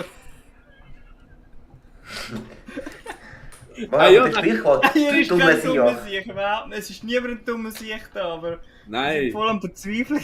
Darum bin ich ein Moderator, weil ich dumm bin und Fragen selber dann muss es raussuchen. Es Nein. ist niemand ein dummer Sieg, aber ich wollte einfach ein Beispiel jetzt mal machen, wie Ja, das aber- überkommt bei mir. Ich habe noch eine Quizfrage. wenn ich darf. Ja, Du hast mich darauf gebracht mit dem Sieg. Welcher Moderator hat gesagt, Fußballmoderator, keine Ahnung in welchem Jahr, Spiel von St. Gallen, hat gesagt, der denkt, das ist ein Sieg, da ist ein Sieg, ein dummer Sieg. Wer hat das gesagt hat?